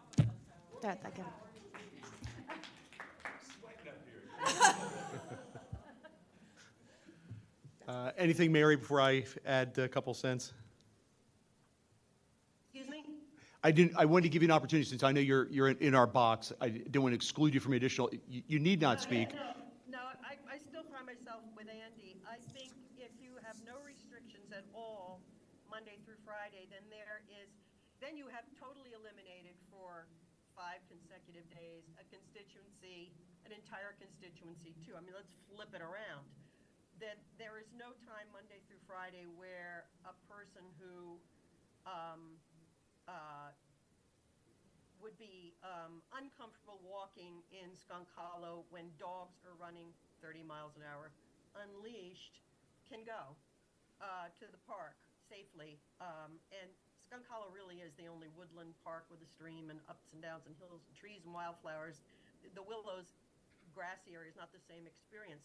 So I want those people to have some assured time. Again, I keep coming back to my analogy of Adult Swim. There should be a period of time where people who it fits their schedule can have some dedicated time where they don't have to worry about themselves or maybe their little grandchildren or whatever being jumped on or barked at or chased or, God forbid, bitten by an unleashed dog. So it really would be great if we could work out hours that fit every single person's schedule, but at a minimum, we need some time for that group of people to feel comfortable and safe in our park. So I'm still with Andy on that. And I know we've had incidents. I'm sorry that the public isn't getting their hands on that information, and I've seen it myself in the park. So, you know, what am I going to do? Pretend I didn't see or experience what I did? I think we owe it to people to give them a safe period, an adult swim period. That's it for me. Anybody else? All right. As to my thoughts, I think just a couple higher level thoughts. I haven't heard any data supporting any position on any angle of this dispute, period. It has been anecdotal on all sides throughout. We're trying to do our best to respond to the information we have. I personally think that it is not unreasonable to have some limitations during the week, but I sit here counting heads as the chair and recognize practically if I take that position, then we go nowhere tonight, and I'm not prepared to do that. We need to move this thing forward. So, and I am persuaded by the comments today about the daytime. One of the concerns, just putting a placeholder for the future, there's been a focus on safety, and that's been the focus here. My larger goal is to have people to be able to go to spaces and use them as they would wish to do so. And there are some folks who may not care to interact with a dog. It's not to say that they're right or wrong for that position. They don't want to have someone sniffing, friendly or not. That's not the issue here before us. There's going to be dogs there no matter what is decided. There are dogs there now. But going forward, that might be an issue that I will bring to the fore a little bit more, of making sure we have spaces where people don't have to interact, much like we should have spaces where they can be there, dogs all the time. This is one place where that is the case. I think it's beyond the purview of what we're doing here today. I think it's, I know Mary brought this up a couple years ago. I think from somebody who has defended these dog bite cases over the last 30 years, I have concern with the language of our ordinance. I think it does expose the township to problems, and it does take one thing. But that's not the issue here for tonight. The issue is what we're going to do with what's on the screen. My thinking is on issue one, which seems to be the only thing up in the air, I'm going to vote for the weekend restriction. I would not support the 10 to 2 weekday. Of course, open up with going forward. I think it's important that we get this to the Board of Commissioners, because as much as we talk about this, and we've had you folks talk about it, the folks that take this seat twice a month on Monday nights or Tuesday nights, they're the ones that have to act on this. And I think we've all spent 3 years going through this, and it's time well spent. And we appreciate all the input, all the emails we've received, all the commentary we received here, but it's time to move forward. So I would support the omnibus agreed upon motion, except the version that would not have the weekday restrictions. So if we're packaging that up, that would leave us in a 4-2 position with everything except for the timing issue being agreed by the 6 of us, I think. But before we throw it to a vote, let's kick it around a little bit more if you want. I would only say that based on your observations, Bill, and I think it would be important that if this could be a unanimous resolution passed by us, I think there's a lot of utility to that. And since, while I am a lawyer, I can do some math, I agree with you. So I would, in order to make this a unanimous resolution, I would withdraw the restrictions during the weekdays so they could be passed up as a unanimous recommendation of the Board of Commissioners. Okay. All right. Any other comments, and then we'll reduce this into something formal. All right. So at this point in time, I guess I would entertain a motion if someone wishes to present one. Is that you or is it? All right. I make a motion that the Park and Recreation Board make the following recommendation to the Board of Commissioners. Whereas the Park and Recreation Board believes it is the duty of the township to ensure that its parks and other public amenities can be safely used and enjoyed by all residents, and that the needs and preferences of all residents be accommodated as reasonably practical. And whereas the Park and Recreation Board acknowledges the current privileges and benefits of allowing dogs off-leash in Skunk Hollow Park, and whereas the Park and Recreation Board is aware of reports of negative off-leash behaviors by dogs, which supports recommendation of some limitations in Skunk Hollow Park. And whereas the Park and Recreation Board supports the sustainable coexistence of dogs, dog owners, and human park users who are not accompanied by dogs in Skunk Hollow Park. Wherefore, the Park and Recreation Board appreciates the input of Radnor Township residents in this process and would encourage continued input from residents regarding these recommendations and etiquette of dogs in parks in the township. Therefore, the Park and Recreation Board recommends that the Board of Commissioners take action to establish reasonable limitations on off-leash dogs in Skunk Hollow Park, such as 1, requiring that dogs be on leash in Skunk Hollow Park afternoon on Saturdays and Sundays and all holidays. 2, placing additional signage and infrastructure that the Willows Park is a dog-free park and rules regarding dogs in Skunk Hollow and appropriate etiquette. 3, that the Park and Recreation Board revisit these recommendations within 2 years unless circumstances warrant earlier review. And 4, that the township would be able to set any restrictions in Skunk Hollow Park necessary for any pre-planned events sponsored by the township. Do we have a second on that? Do we have a second on that motion? Second. Any amendments to the proposed motion? All right, I'm going to call a vote. All those in favor of the motion? Aye? Aye. Aye. Those opposed? All right, the motion passes 6-0.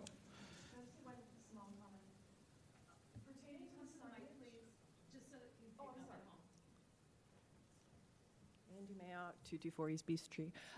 Pertaining to the signage, I think we've all talked about it. It would be really helpful if there was a signage at the trailhead that would warn people who may not be familiar with the trail that there may be off-leash dogs there, so no one is surprised. Because I think a lot of people who aren't familiar, like you normally go to a park, you don't expect to see off-leash dogs. So people, when a dog would come up to them, they're surprised by that.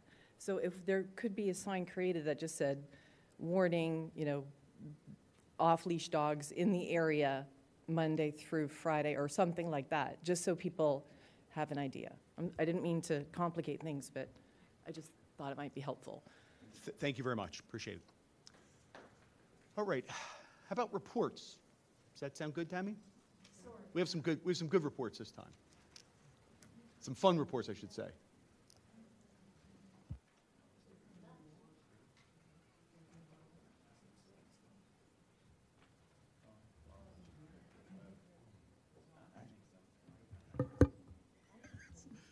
Tammy, don't take it personally. Everybody's leaving. I'm not. Not at all.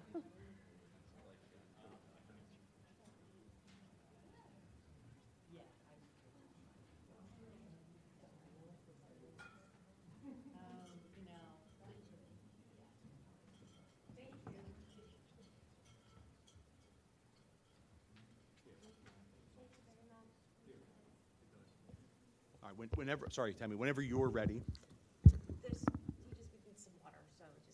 Okay, no problem. So first of all, just wanted to kind of go back and retrace some of the great community events that have actually took place since June. We've had a full plate of agendas since June. We've had some very specific meetings with regards to the dogs in parks as well as Odoricio. We were on the road a couple times for a couple months. So I just wanted to go back and I wanted to talk about all of the events that took place since then. For some of them, I wanted to just show some recaps and some information about them. We had about 16 events that took place just since, I guess, late May when we had the Enki Park lights dedication. So there were a lot of really great things. So just to talk about them a little bit and show some recaps, I figured I would kind of dance through that a little bit because some of the events that took place in 2023 were not events that traditionally take place. So one of them, for instance, was the Willows 50th anniversary. I want to highlight that a little bit. So each one has its own recap that I'll just kind of, again, step through a little bit. Obviously, we celebrated 50 years of Radnor Township owning the Willows, which was a really exciting night. We had fireworks, and we had lots of community community vendors, the Willows Park Preserve, lots of sponsors attended, and lots of folks. We actually ended up with a really beautiful evening, so I wanted to kind of go through some of the pictures from that night. We had music, not only on the back patio, but in the courtyard. So there were a lot of things going on. We had a number of food trucks that were there, and overall, really great attendance. We estimated that we had probably a little over 1,000 people that attended with us in that celebration. And we also, we had a citation that was actually provided to the Willows Park Preserve to commemorate and honor the 50 years. So that was something that was given on behalf of Representative Borowski. You can see some pictures here just of some of the ceremony speakers that were there that night talking, members of the Willows Park Preserve, Will Nord, Howard Holden, both spoke on behalf of the organization. We also had former Commissioner Nagel, who was back, and was able to come up and speak and share some background. Obviously, he was part of the Parks Board for many, many years, as well as the Board of Commissioners, and very instrumental in a lot of the open space acquisitions that were happening during the time. So it was really a great event. Here's a picture of the citation. I believe it's housed actually at the Willows now. If you wanted to take a look at it while you're over there. It's really something exciting to see. There was a lot of historical information that we had laid out everywhere, lots of old pictures. We did a lot of diving into old photographs and things like that. And Will Nord actually did a really great job of connecting with former folks who had weddings at the Willows. He actually made a connection also with one of the Zansingers, who were one of the owners during the 70s, and was able to get some really great information to display. So we had a tremendous night, and obviously we always want to thank our sponsors. We also, at the beginning of summer, we had the Bishop Richard Allen Park panel, the historic panel dedication. So I wanted to kind of go through that one a little bit too. That was a really great day. It was actually very, very hot. One of the things that impacted the events the most during the summer, between then and now, was really weather. Even on into the fall, we had the fall harvest on a rain date also. The heat affected us during the summer, even though it really wasn't that hot of a summer. It just always seems to find the event days for some reason. So we celebrated with a number of folks in the community on June 25th. We gave some historic information. Obviously, we had the panel that we unveiled, so I wanted to kind of go through some of the pictures from the day. We had a lot of amazing speakers from the religious community that joined us.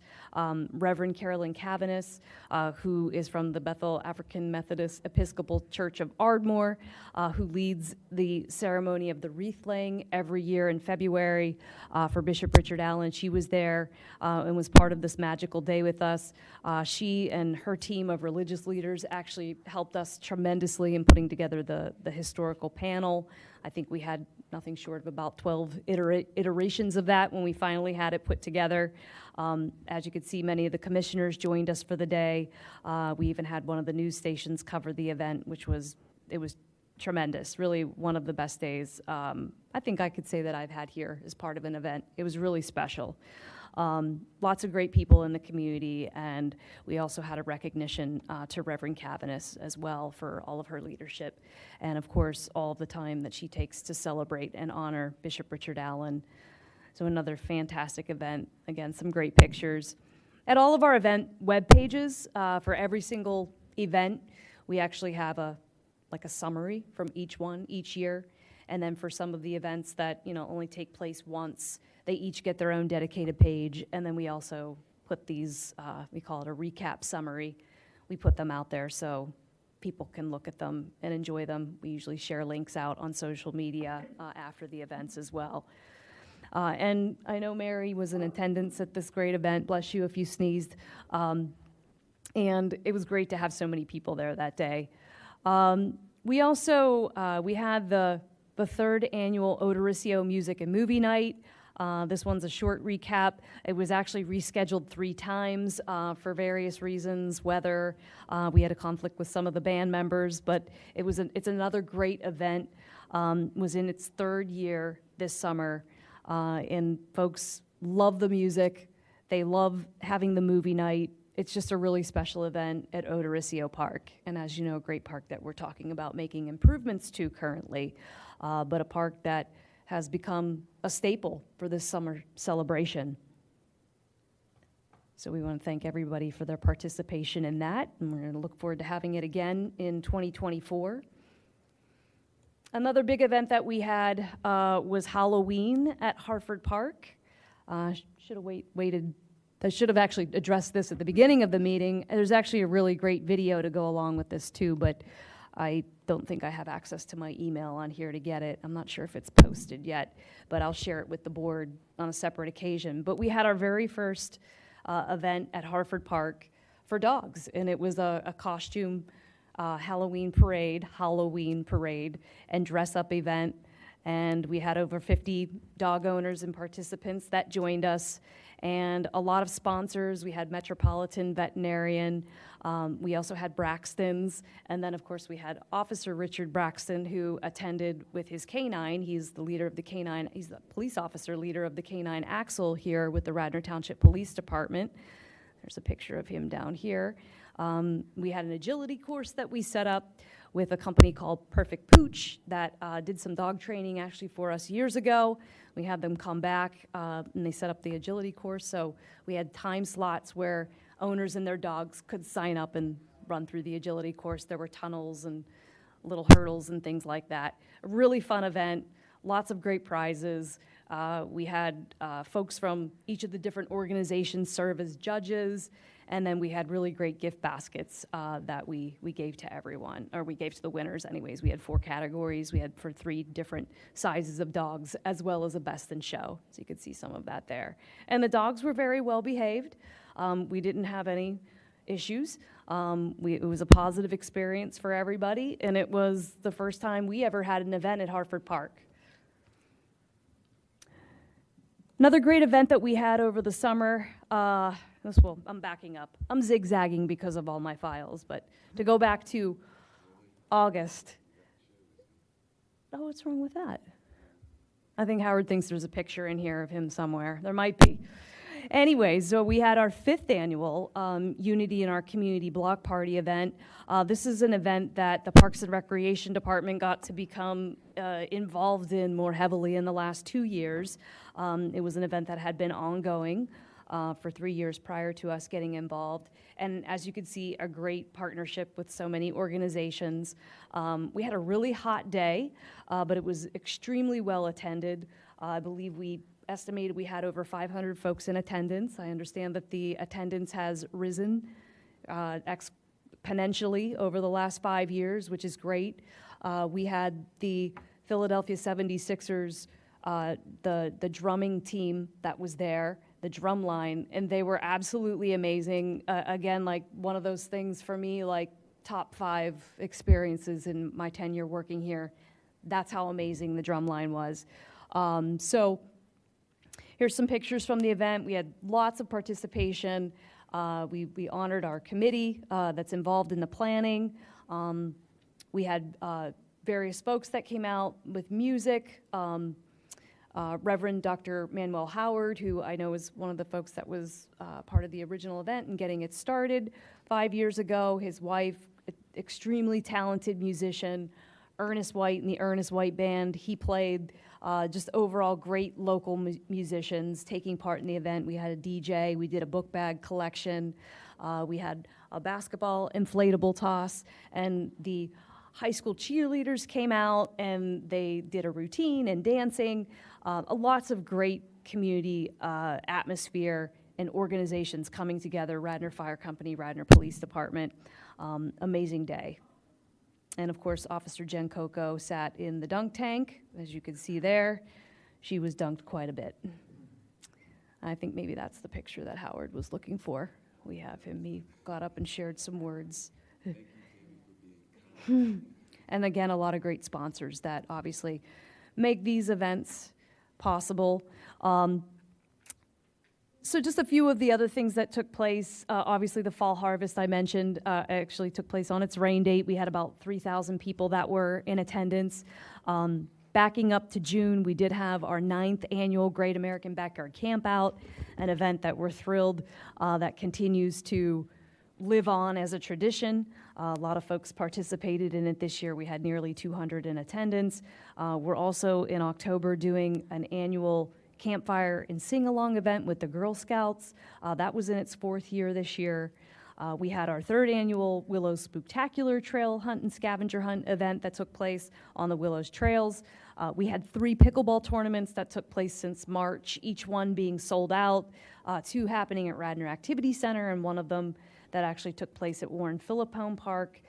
We had the Radnor Run this year in its 46th year, which was attended by 400 runners. We had about 100 volunteers that took part in helping to manage the event and serve as course marshals, specifically from Devon Preparatory School and Valley Forge Military Academy.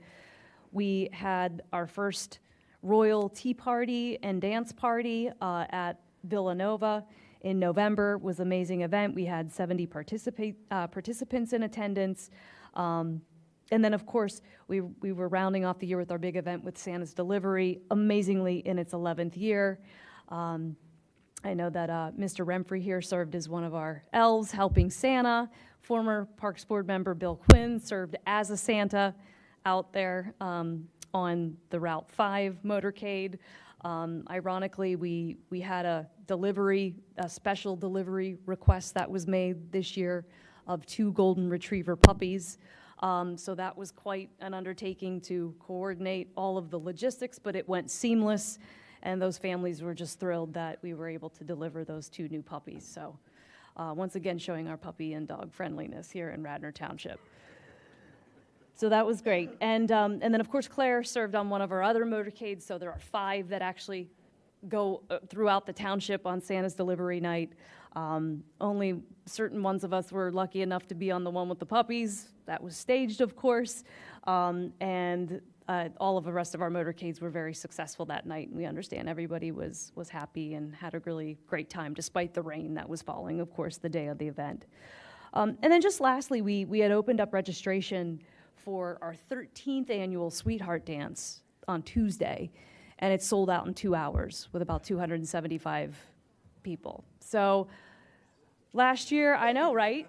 Last year took us, I think, 2 days. So I think maybe we were still coming out of the COVID days, and this year it rebounded. There's lots of great families. It sells out every year. The question is just how quickly.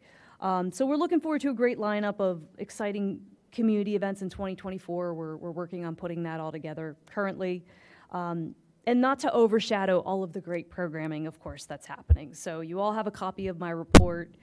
There's lots of great information in there, not only about a lot of the programs that are taking place or took place, recently and up and running, but also a lot of updates on the projects that aren't necessarily featured on our agenda. So if at any point you have questions on any of those, please be sure to let me know.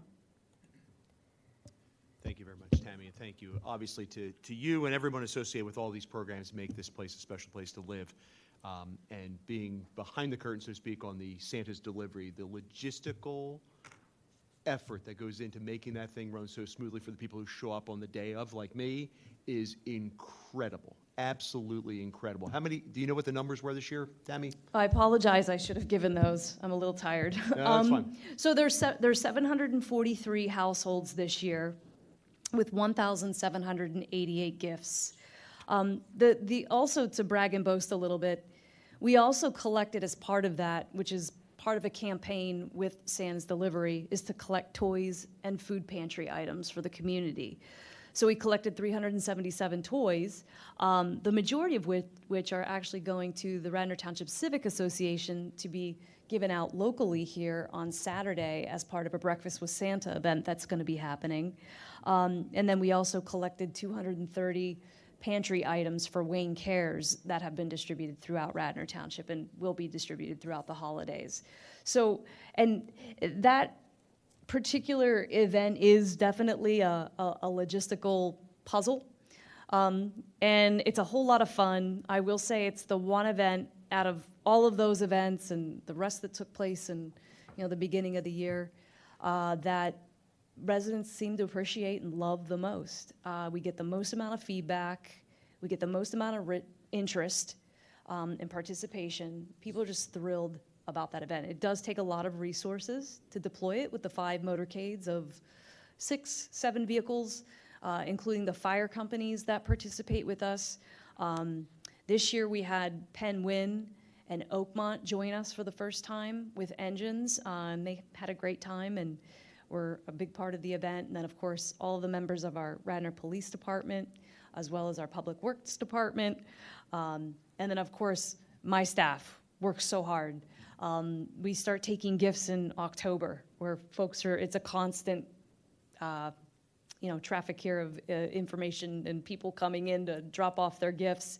We have a nice little fireplace here to welcome people with gifts to show them the proper size. Everybody follows the rules the right way. They register on time. It's really down to a science at this point. But all of those individuals work very hard to make it happen. So it really takes a team to manage that and make it run smoothly. It's not free from hiccups. There's always little things here and there, but it's a really exciting event, and everybody loves it here, so we hope we can continue to keep that tradition going. Yeah, agreed, Tammy. Thank you, and it's just wonderful to see all those smiling faces all throughout the township each year. It's fabulous, and there's a lot of work that goes in, so thanks. Tip of the cap to all those involved. Commissioner Farhi, Commissioner's report for the last time.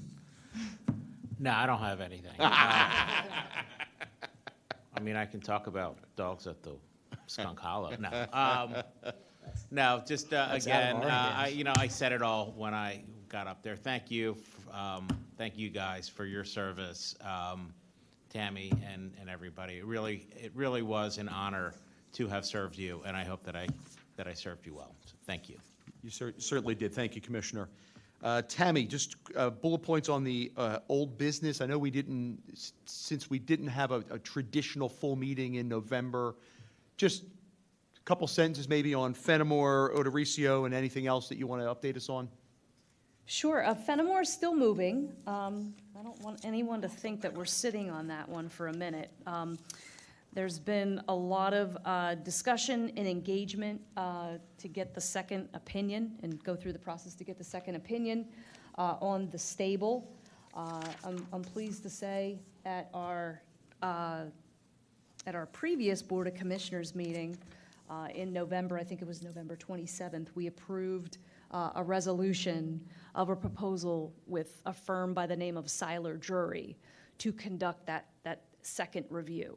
That review is underway. It was approved, so we got underway very quickly.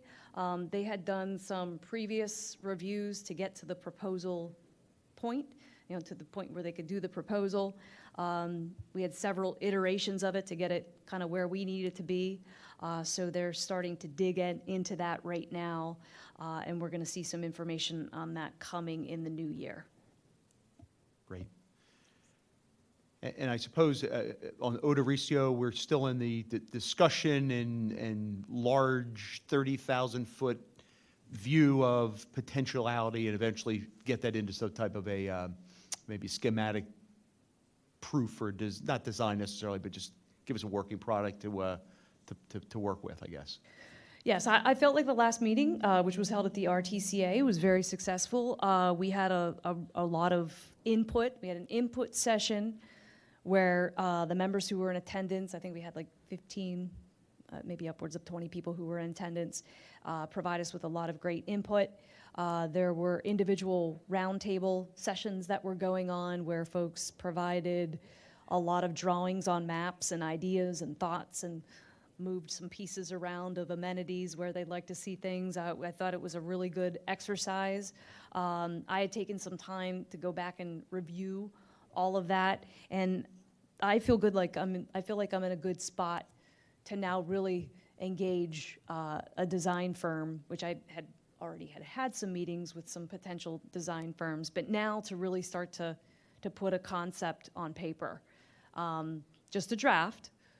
Take in all of the feedback, recognizing that, our department, the Public Works Department, everyone we work with, has some input and feedback to all of that. We know based on conversations we've had with residents, you know, there's certain wants, wishes, things people don't want to see, and start to put that plan together so that we at least have a draft that we can review.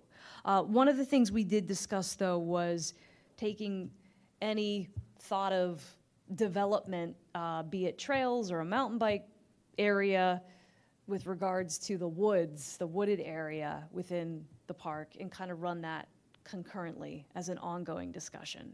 So I would like us to continue that into the new year. So, you know, we might see that as an item on a concept plan down the road, but it just might not be fully vetted out. But I don't want to slow down the greater comprehensive development of the project while we continue to have those discussions. And I think where we ended with some of our folks that are really interested in establishing mountain bike trails is that there may be another suitable area within Radnor Township that could be an exclusive mountain biking, small mountain biking allocated area.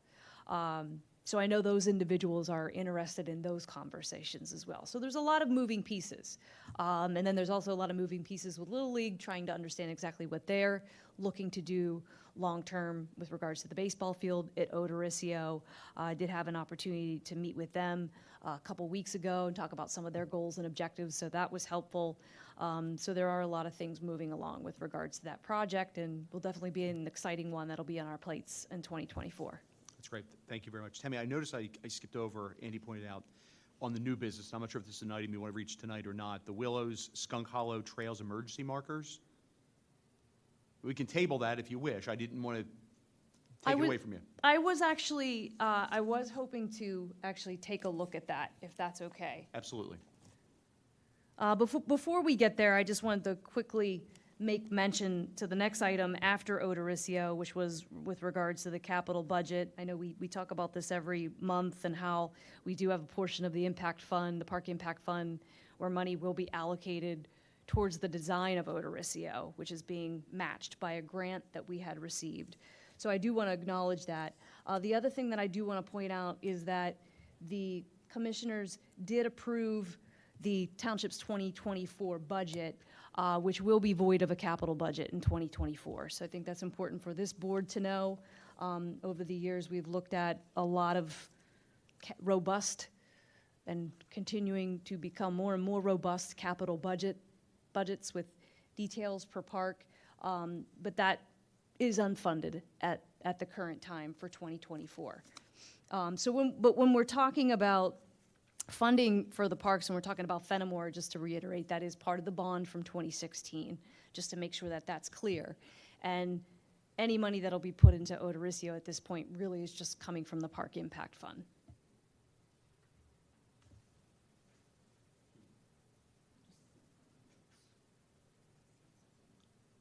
Sorry, I went out of order there on you.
Okay, so this is an item under new business that has to do with emergency trail markers at the Willows Skunk Hollow Park trails. No, not in the Willows proper, but on the trails we just got done talking about, as well as Sawmill Park. So I want to make that distinction. So in order to better address any emergencies that may happen in the future, in terms of emergency response by Radnor Police, Radnor Fire, Radnor Ambulance, within the trail system, an area that we know where sometimes there can be limited cellular service. I know we had that discussion too, several years ago, for a long time. And so in order to better identify someone's location for an incident that requires some sort of emergency attention on those trails more quickly, in a location where potential specific resources might be needed, be it some sort of an ATV or something like that. We know Radnor Fire Company has one of those. The thought was to develop a system within the trails to color code the current trails, as well as make them sort of like a lettered and numbered system.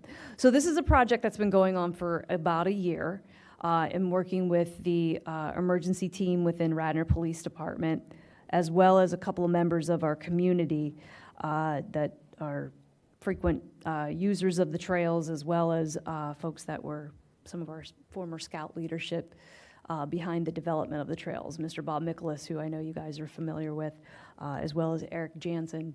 And I met with them just to get some input. Again, this is just it's in development. I know our police department is eager to implement the system. So basically, again, something that could be used for identifying somebody's a little bit more specific location, or at least helping them understand, based on where they're located, the color trail that they're on. And then that information will be shared with our emergency responders, as well as potentially Delaware County dispatch system. Ideally, to have GPS coordinates in specific areas so that they can give those, so that there's, again, a better estimate to get to somebody in the event of an emergency. So this is actually not too bad. I thought it was gonna be a little small. So up here in the upper corner to the left is the Willows Park parking area. And just to give you a vantage point, so I think everybody's familiar with the trails overall. The one thing that's not overlaid on here, our GIS coordinator actually put this together. He's worked a lot on this as well. Dave Kelly. You're not seeing the property lines. They're probably there, you're just not seeing them clearly, but there are contours in the background. So the thought was to have a color-coded system along with a letter and a numbered system that would correspond to each of the trails, where there would be a marker that people would see as they go along the trail. So these wouldn't be posted on trees or anything like that.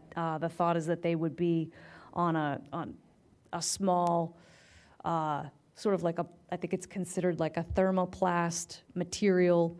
I'll show you an image right here, like one of these type poles that would be installed throughout the trail system. And there would be, based on the system that they developed, there would be approximately 60 of them. So if you go back and you look here at each of these different points where there's junctions, as well as every so many feet, that seem to make sense, because the trail system isn't enormous, so we don't want to clutter up the trails, which is definitely, one of the concerns I know that, we want to watch out for. But again, in the interest of safety, trying to provide some sort of identification so people know where they are and they have an opportunity to, if they called 911, they could say, hey, the last sign that I passed was, like in this case I used on an example, was A90. And this is just an example. So this would be a small sign that would be developed. It might look a little less busy than what this one looks, but this is, again, just an example. We would work through a system where we design it tastefully, so it was something that people could look at and identify the details, the color of the trail, as well as the sign and the number, and then have a QR code on it where we would direct them back to the website. And not only would they have an opportunity then to learn more about what this system is and how it works, but also learn information on trail closures, trail information, projects, things like that, where they would be able to get information, more information, let's say, on what's going on with regards to the trails. Some of the things that would have to be tested apart as part of this is where those signs are actually installed. We'd have to make sure there's cellular service, because that's really important. In certain areas, it might be good for Verizon, but not good for, another carrier. So I think those are considerations that are going to be required, but I wanted to at least give the board an idea of this project so you guys are aware of it. I want to gauge questions, thoughts, input.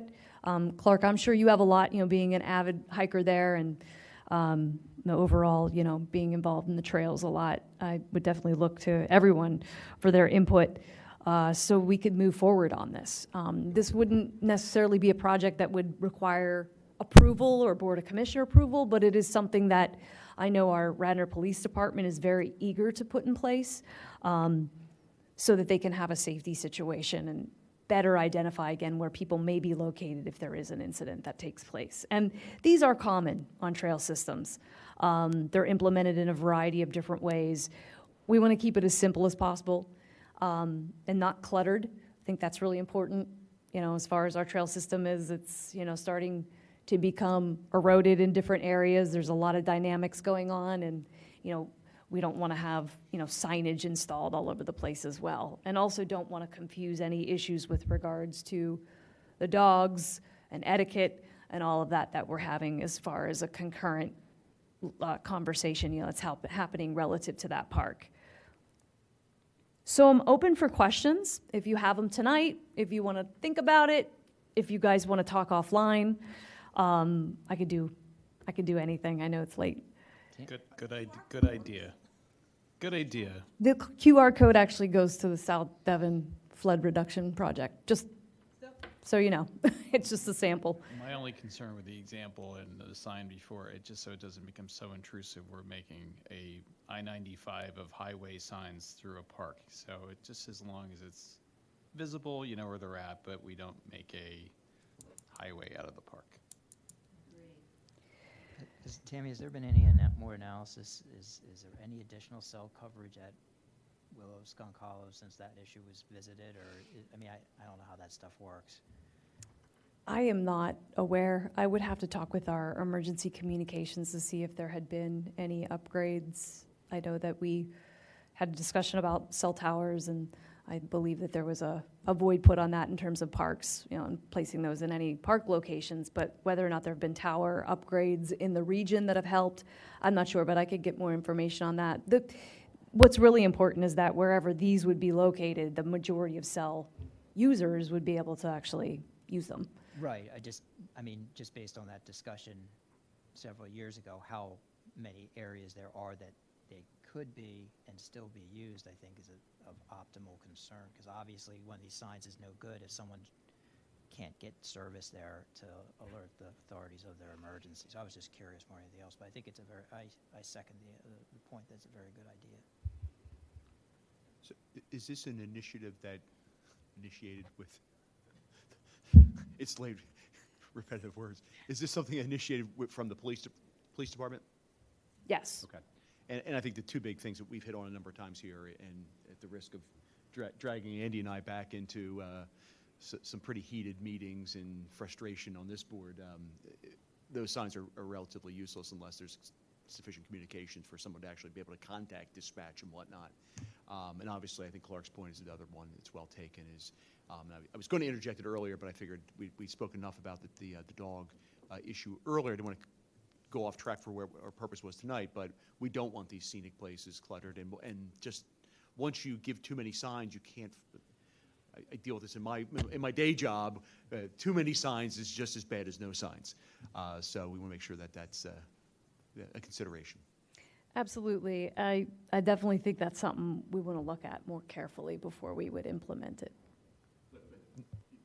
So it's a great idea, and it sounds like they would also double as a trail marker of sorts if they're color-coded in some fashion. Maybe not a true trail marker, but you understand where you were.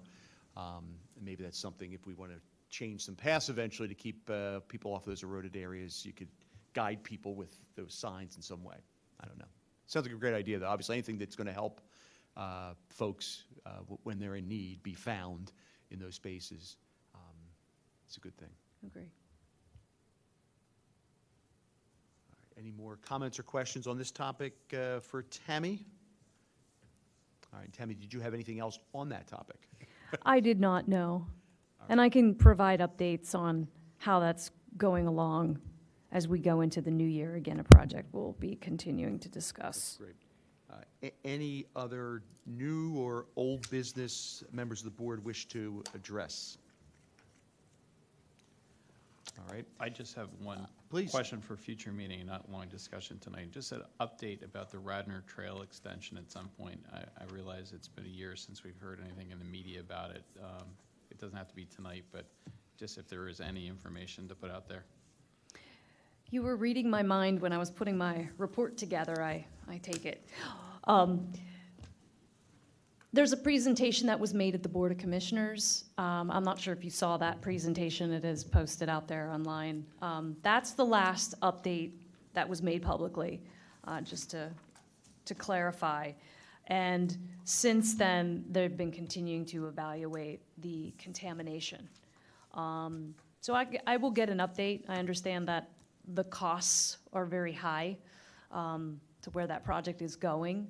I haven't been attending some of the recent meetings. I think some of them have actually gotten canceled. But our project manager, Dennis Capella, is on point with that project for the township. So I know that we're kind of reaching a point where we've got additional design that may potentially be needed. And I'm not sure where that funding is coming from, whether or not we're going for additional grants. I know the grant prospect for the Radnor Trail is high because of the county connectivity that it prevails. So I can come back with a more specific update in January, but I know it's just sort of moving along in evaluation and analysis, and then potentially going to go on to another step of design and mitigation. Just rough timelines and expectations. I think that's where I was kind of looking. I'll get an update for you. And then I just had one more thing that was on the agenda, and it actually had to do with Friends of Radnor Trails Park. It was on the back page. It was actually item E. Sure thing. On old business. I just wanted to announce, just as of Monday, December 18th, so as of this upcoming Monday, so Friends of Radnor Trails Park is slated to become officially closed as far as the open space area where dogs are currently permitted, and people, usually spend a lot of time within that area. But we do have a defined open area that includes the walking path coming in to the park, as well as some buffered areas of grassy spaces between there and the exit to the park as you go out towards Liberty Lane and South Devon Avenue. But the park parking lot will be closed. The park will be closed when you get off the trail. Right now, the fencing, there's construction fencing that has been installed all around that park. But because they haven't actually started the work yet, they haven't started any digging or anything like that, it does remain open. So we'll be open through the weekend, which is good. But come Monday, I know they're going to start really mobilizing a lot more quickly. And they will be working throughout the holiday. So I know that was one thing we were trying to understand. Is it a matter of closing the park and then ceasing work for 2 weeks? But my understanding is they are going to continue work. There will have some days off, obviously, for the holiday, but the construction will start. So there is a growing notification list that I have of dog owners, just based on the signage that I put up at the park. I've been having conversations with the Liberty Lane HOA.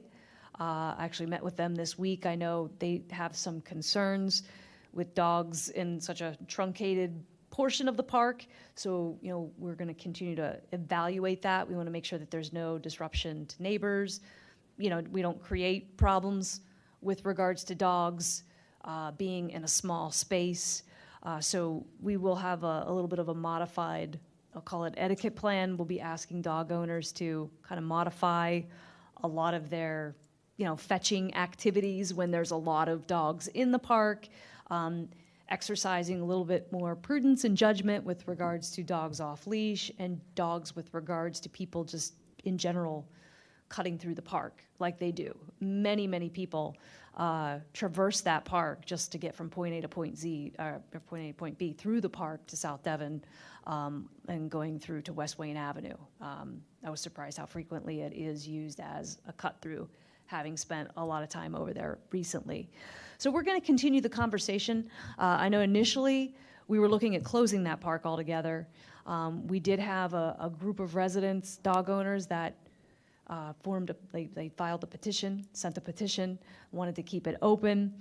So we worked really hard to try to figure out like where could we quarantine some small areas on the walkway, off the walkway, cutting through there so that we can continue to permit dogs. So we're all trying to work together. There's a lot of moving pieces. And with a little bit of hope, that's a project that can get finished by summer, and then the park will fully reopen. All right, anything else from members of the board?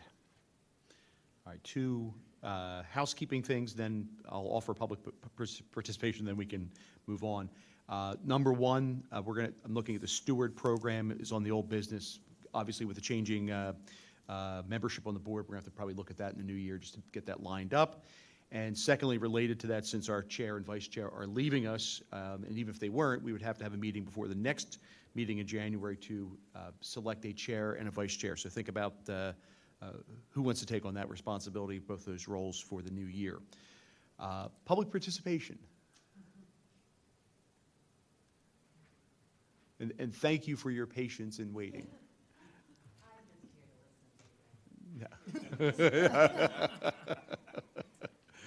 Hey, Mary. It's Laura Luker. Hi. I am kind of here representing Radnor Conservancy, if you don't know who I am, so hello. And I'm also, I just thought I have a few thoughts here on just the evening. The Conservancy, for one reason, is just kind of, we like to know what's going on in the township and in the parks and things like that. So it's good for one of us to attend a meeting or listen to it online. So I thought I would come and say thank you to Mary and to Claire, and you guys didn't show up. Anyway, I know. Anyways, that was really the real reason I came here. Well, I think you have a good solution for the dogs. I think you're smart in doing it slow and trying to take care of just the weekends. I would like to obviously have some time where I can have solitude for walking. I have a dog. I go there all the time, but I also like to go there without a dog, and I don't want to be, But I think it's a good idea for you to go slow. Signage is really the biggest problem. And I don't think that you guys can just do this signage design on your own. You have to work with the Willows Park Preserve, so you make it classy. You don't make it tacky with lots of little things going on. And if you're going to do the emergency thing, that's a big issue too. And if you're going to make it into trails with colors, it gets complicated. So this is something that is maybe something that gets, worked with a professional designer. I'm glad to know that the Scout guys, Eric and Bill, Bob, were working on that too.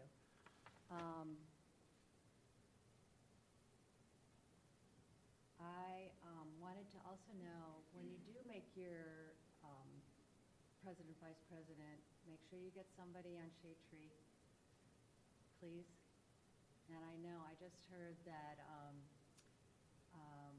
you'll have another Board of Commissioners who will be sitting on this, right? Jim Riley will be, and also the ordinance was revised with regards to their composition last year. They do not have a requirement to serve on Shade Tree. Well, that just brings up the biggest point. Shade Tree, Parks and Rec EAC need to talk so much more together. I was at a EAC meeting. They didn't know anything about the West Wayne Park, or the West Wayne Park Preserve. And when Margie did tell her board, she didn't even know it was a stormwater. That's not your fault. It's not really your fault either, but it's everybody's fault. And I really think that you guys need to work together because there's so much that can be cross-pollinated. You guys are all in these little silos and you need to work together on things. And also with Shade Tree.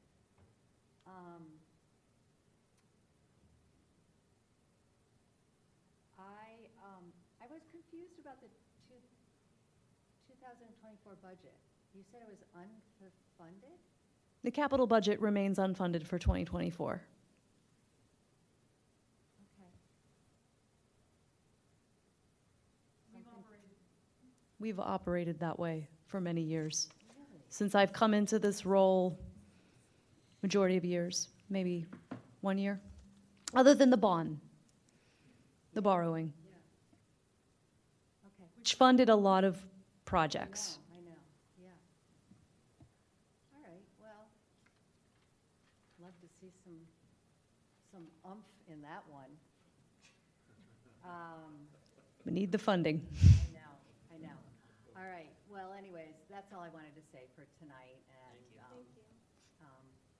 thank you for all the work that you guys do.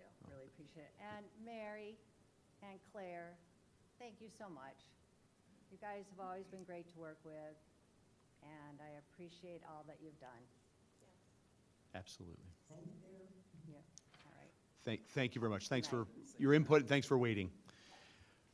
All right, well, Mary, since this is your last meeting and you're still the chair, you're bringing this one the adjournment portion. I think you can handle this, even in your weakened state, you can close the meeting. The most important action of the meeting. I move that we adjourn. Second. All right. You can bang the gavel, Mary. We're closed. Feel better. Thanks for joining us. Feel better, Mary. Thank you very much. I'll be good. Thanks. Good night.